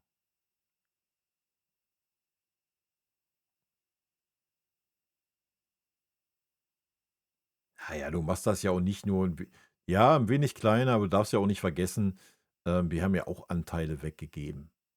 So. Ja, klar ist das alles eine Nummer kleiner, aber du hast auch Anteile an Adidas verkauft, an der Telekom verkauft. Das war jetzt nicht so, dass das 10 Millionen waren. Ja, das darf man ja auch alles nicht vergessen. Also, wir sind ja nicht umsonst eine AG. Klar, du hast die Mehrheit bei dir, logisch. Du hast halt nicht das Ding, dass du verkauft werden kannst, etc. Aber es ist ja nicht so, dass du kein Geld dadurch durch eingenommen hast. Also. Wenn der Max redet, ist die Büchse der Pandora geöffnet, ja. Ist so.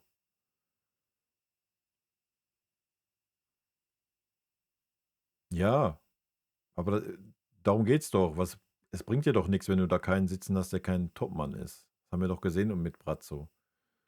Obwohl, wenn du dann den Brazzo mal im Nachgang guckst, hat der Brazzo ja noch einen guten Job gemacht, abgesehen davon, dass er die Gelder in die Höhe getrieben hat. Aber nochmal, diese ganzen Transfers, wir haben es ja jetzt gesehen, kommen ja auch nicht von ungefähr. Also die wurden ja auch vom Aufsichtsrat abgesegnet. Also da immer den Brazzo in die alleinige Verantwortung nehmen, ist ja eh Bullshit. Aber ist natürlich schön für den Uli. Der Uli konnte sich da schön rausziehen. Ne? Ja. Ist halt so. Last Man Standing, ja. Der Chrissy, ja.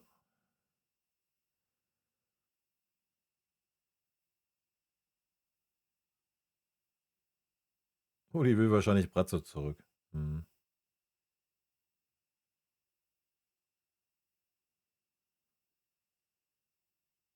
Der Lahm hat es damals schon gewusst. Der Lahm hat gesagt, solange Uli Hoeneß da ist, werde ich kein Amt annehmen beim FC Bayern. So. Schlauer Mensch halt einfach. Aber der Lahm war schon immer ein schlauer Mensch. Ja.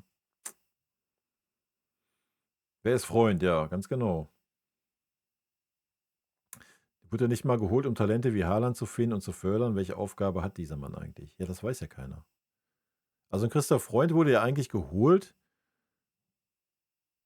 wie du sagst, um den Haaland zu verpflichten, wo er in Dortmund war. Also bevor er den letzten Stepper zu dem absoluten Topstar macht. Also nicht, dass du 80, 100 Millionen zahlst, sondern 20. Dafür wurde der mal geholt. Was genau? Ich habe keine Ahnung. Aber das ist ja, was ich sage. Du weißt ja nicht. Du weißt ja noch nicht mal, auf welchem Mist ist denn Michael Olise gewachsen? Auf welchen? Hat der Kompanie gesagt, ey, den kenne ich aus der Premier League, den müssen wir unbedingt holen, das ist eine Granate? Hat der Freund gesagt, den beobachte ich schon seit 2 Jahren, der ist jetzt soweit, komm, let's go? Oder hat Max Eber gesagt, ey, den habe ich auch schon auf dem Zettel, den müssen wir jetzt holen? Das wissen wir ja nicht. So, wem willst du den Transfer, wenn wir jetzt mal vom positiven Transfer reden, wem willst du den auf die Fahne schreiben? I don't know. Ich meine, Luis Diaz jetzt zu verpflichten, ist ein No-Brainer-Transfer. Für das Geld natürlich diskussionswürdig, logisch. Aber das ist ja jetzt nichts Überraschendes gewesen. Wenn du den verpflichtest, weißt du, was du bekommst. So, ja. Und du hast genau das Gegenteil, was dir bisher gefehlt hat. Du hast einen Spieler, der selten verletzt ist. Du hast einen Spieler, der rennt, ackert, mal locht für das Team. Genau das, was unsere Außenbahnspieler bisher nicht gemacht haben. So, deswegen war das ein No-Brainer-Transfer. Natürlich zu teuer, definitiv, brauchen wir nicht drüber reden. So. Aber I don't know. Ich weiß es nicht. Wer hat gesagt, wir müssen Michael Olise verpflichten? Uli war es nicht. Das wissen wir, weil Uli hat gesagt, ihr kennt ihn nicht. So. Also wer war's? Das wäre doch mal eine Frage. Wer hat gesagt oder vorgeschlagen, lasst uns Michael Olise verpflichten? So. Das wäre mal eine Sache. Ja. So. Doué ist ja anscheinend damals auf Max Eberls Mist gewachsen. Ja, aber das wissen wir auch nicht genau. Auf jeden Fall hat er das verhandelt. So, das sind ja alles Sachen, die wissen wir nicht. So, deswegen, wie willst du Christoph Freund beurteilen? Keine Ahnung, der sitzt da alle 3 PKs am Tisch. Ja, aber was der wirklich macht? Was macht ein Max Eberl wirklich? Wir wissen, dass der Dresen Angebote nach Stuttgart per Mail geschickt hat. Das wissen wir, das ist ein Fakt. Alles andere wissen wir nicht. Keine Ahnung, wer da wie was macht. Ja? So. Wir wissen, dass immer Max Eberl für alles gerade stehen muss, ja, in der Öffentlichkeit, ja. Der steht da und muss sich erklären, aber ob der wirklich überhaupt in der Verantwortung für irgendwas steht, wissen wir gar nicht. Den hat der Uli gescoutet. Ist so, ja. Klar. Seine Frau ihm gesagt, ne? Ey, den habe ich im Internet gesehen. Guck dir den mal an, Uli. Ja, na klar ist es Latte. Aber es geht doch darum, um die Arbeit eines Max Eberls halt wirklich mal irgendwie zu bewerten. Kannst du halt nicht. Weil er das halt nicht weiß oder eines Freunds. So. Natürlich ist das Latte, Hauptsache er ist da. Da brauchen wir nicht drüber reden, ne? So.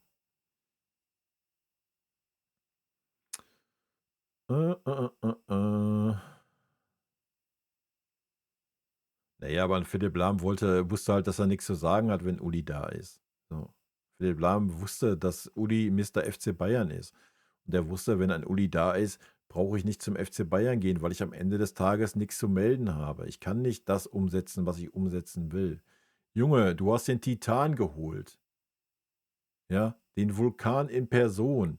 Und selbst der konnte sich nicht durchsetzen. Der wurde dann,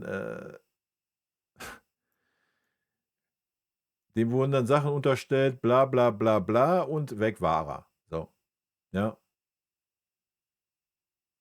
So, du musst halt einfach dahin und musst nach Ulis Pfeife tanzen und dann kannst du, ja, dann kommst du klar beim FC Bayern und sonst halt nicht. Punkt. Ja. Aber das ist nichts Neues, das erzählen wir seit Jahren. Nur die Leute glauben es immer nicht. Aber jetzt haben sie es nochmal gehört, ja, wer das Sagen hat beim FC Bayern. Das ist ein Uli Hoeneß und kein anderer. Wenn der den Daumen senkt oder hebt, ist das die Entscheidung. Und nicht, was ein Max Eberl möchte, was ein Vincent Kompany möchte. Nochmal, ein Vincent Kompany wollte ein Florian Wirtz nicht haben. Sonst hätte ein Florian Wirtz nicht gesagt, ja, der Trainer hat mich nicht überzeugt. Sorry. Ja, so. Da brauchen wir nicht darüber reden, dass die unbedingt einen Florian Wirtz haben wollen. Den wollte der Uli haben, kein anderer. Mit der Uli sich wieder dahinsetzt kann, oh ja, guckt hier, wir haben die besten deutschen Nationalspieler. Kannst halt nie mehr hören, Alter.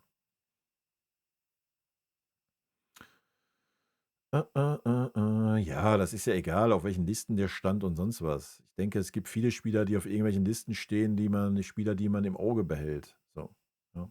Aber irgendwann muss ja mal jemand gesagt haben, komm, jetzt holen wir Michael Olisa. So.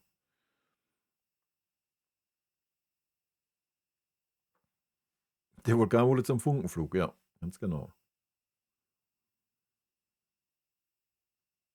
Nee, der Einzige, der Uli Kontra gegeben hat, war Mehmet Scholl. Der war da schmerzfrei. So. Ja, hat man den Mehmet vielleicht nicht angesehen, auch nicht auf dem Platz und sowas, aber wenn es darum ging, der Mehmet war da absolut schmerzfrei. Ja. Aber deswegen ist der Mehmet ja irgendwann auch nicht mehr im Verein gewesen. So. Eigentlich war der Mehmet ja auf dem besten Wege, für mich jetzt, auf dem besten Wege, irgendwann Cheftrainer beim FC Bayern zu werden, was er in der zweiten Mannschaft geleistet hat. So. Ja, und dann auf einmal weg. So. Fragt euch mal, warum. Ja, keine Ahnung. Ich hätte mich schon über Florian Wirtz gefreut bei uns, oder? So, aber ich habe es ja auch gesagt, du müsstest den Spieler natürlich dann holen, wenn er auch ins System passt. Ja, sonst brauchst du keinen Florian Wirtz holen. So. Und Woldemade, keine Ahnung, wie gesagt, für 30 Millionen hätte ich den auch genommen. Ja, hat ja gerade einen Stepper gemacht. Ich meine, Michael Olisa hat bei uns auch einen Stepper gemacht. Ne? Vielleicht macht der Woldemade jetzt in Newcastle auch einen Stepper und setzt sich da durch. Kann doch sein. Kann auch sein, dass das bei uns getan hätte. Kann auch sein, dass das super harmoniert hätte mit dem Harry. Harry sich fallen lassen.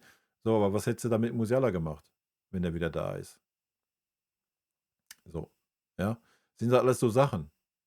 So, wenn, dann musst du ja auch die Idee haben, was du machst.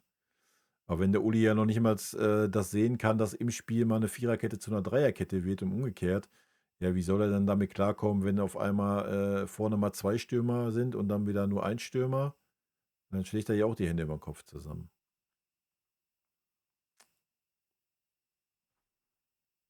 Ist halt wild. Aber so ist es. Ne? Aber es ist ja auch in vielen Sachen so, oder? Man wird ja irgendwann auch blind. So.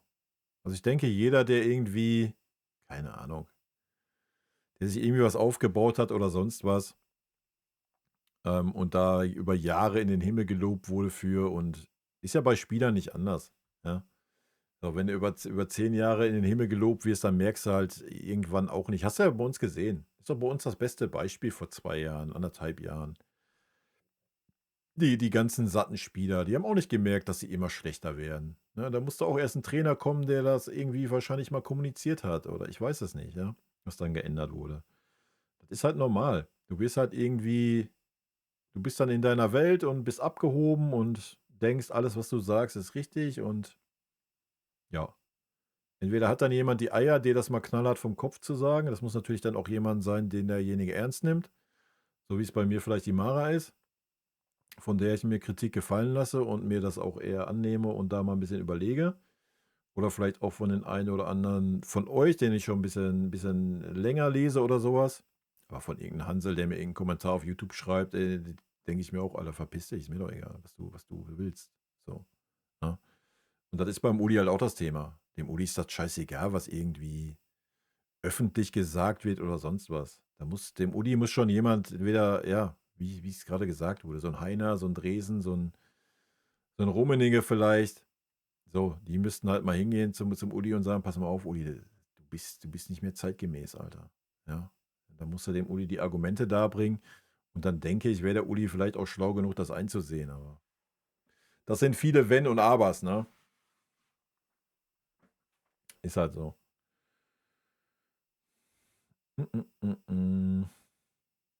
Ja, aber es ändert ja nichts. Das ändert nichts. Das ändert gar nichts, Chico. Das ändert gar nichts. Wenn der Uli Hoeneß Ehrenpräsident ist und nicht mehr im Aufsichtsrat, das ändert gar nichts.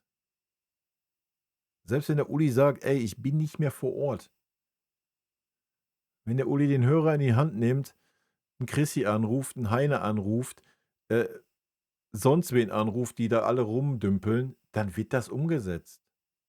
Dann kann der ohne Scheiß, der Uli, der braucht nicht im Aufsichtsrat sitzen, der braucht gar nichts sein in diesem Verein. Wenn der den Hörer nimmt und der ruft den Heine an, der Aufsichtsratsvorsitzender ist und sagt, pass mal auf, Herbert, ich habe hier gelesen, ihr wollt hier Spieler XY verpflichten. Ey, das fühle ich nicht, ne? Das fühle ich nicht. Glaubst du dann ernsthaft, der wird verpflichtet werden? Nee. Wird da nicht passieren, ja? So, die Leute, die jetzt da sitzen, die müssen sich halt mal emanzipieren vom Uli. Und müssen dann auch mal sagen, alles gut.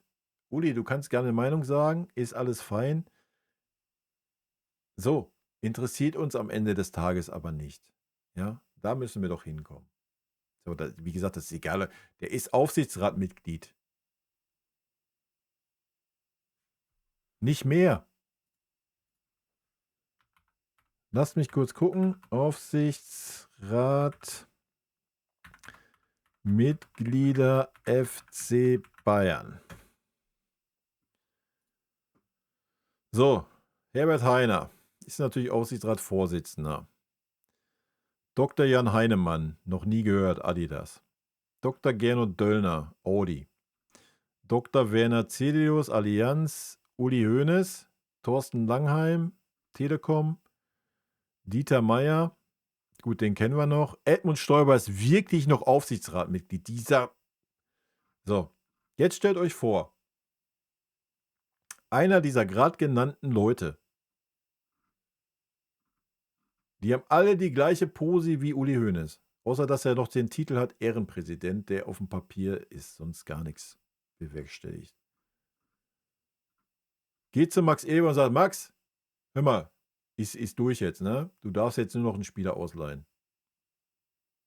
Ja. Merkst du?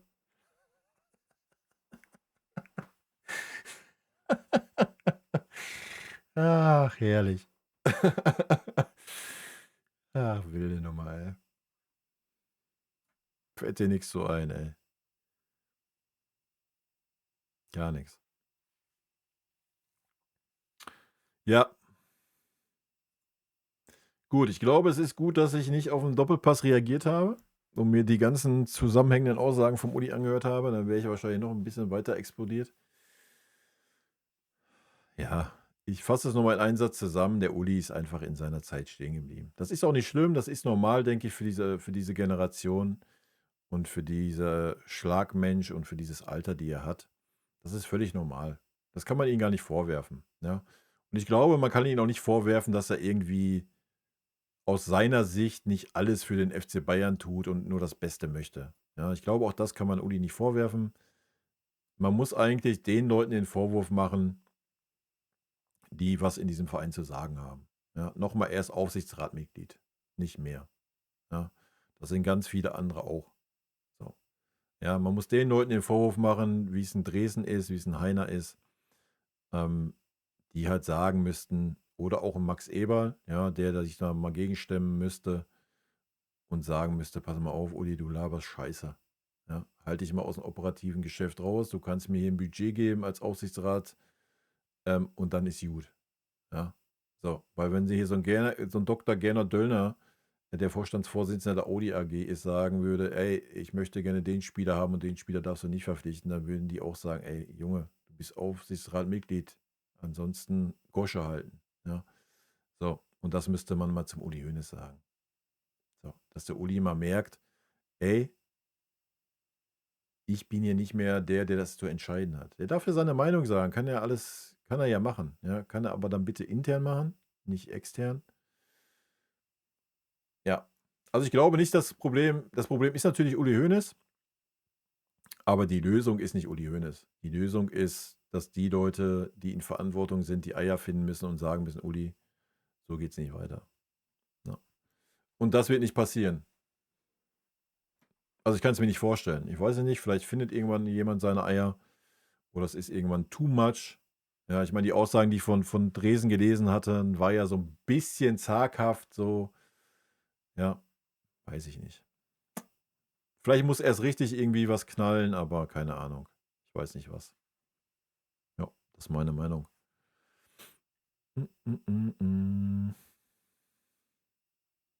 Ja, der Stoiber ist 1:1 der ältere Söder, Alter. Und das ist ein absoluter Vollhorst. Ja, das ist, aber lassen wir das. Gut, Leute, das war's. Ich habe fertig.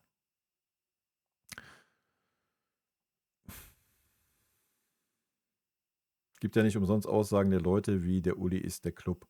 Ja. Da kommen dann Aussagen wie, wir haben nur das Wohlergehen des Clubs im Sinn, eine ganz andere Bedeutung. Ja, wie gesagt. Ich meine, das war ja jetzt der perfekte Zeitpunkt eigentlich. Ich meine, so ein Dresen wurde gefragt, so ein Heiner wurde gefragt. Dass du da nicht in die Kerbe gehen musst, wie es ein Uli getan hat und das öffentlich machen musst, ist okay, ja. Aber man hätte intern dann irgendwie ein bisschen. Vielleicht ist es passiert, ich weiß es nicht, wird die Zukunft zeigen, ich kann es mir nicht vorstellen. So ist es halt bei uns. Müssen wir mit leben? Ja. Und so hinnehmen. Ändern kannst du es nicht. Was willst du machen? Wir können uns darüber aufregen. Das war's, ne?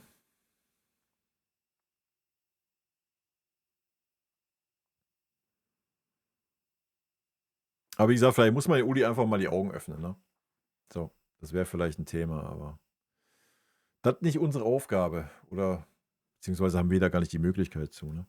Gut, Leute. Ich freue mich auf den nächsten Livestream. Da haben wir ja ein bisschen mehr sportlich wahrscheinlich zu bequatschen. Hoffentlich durch 2 Siege. Wir werden es sehen. Und ja, bis dahin. Vielleicht sehen wir ja mal eine Dreierkette. Wenn der Uli das erlaubt. Leute, ich wünsche euch einen wunderschönen Abend. Danke, dass ihr hier wart. Haut rein. Bis dann. Tschüssi.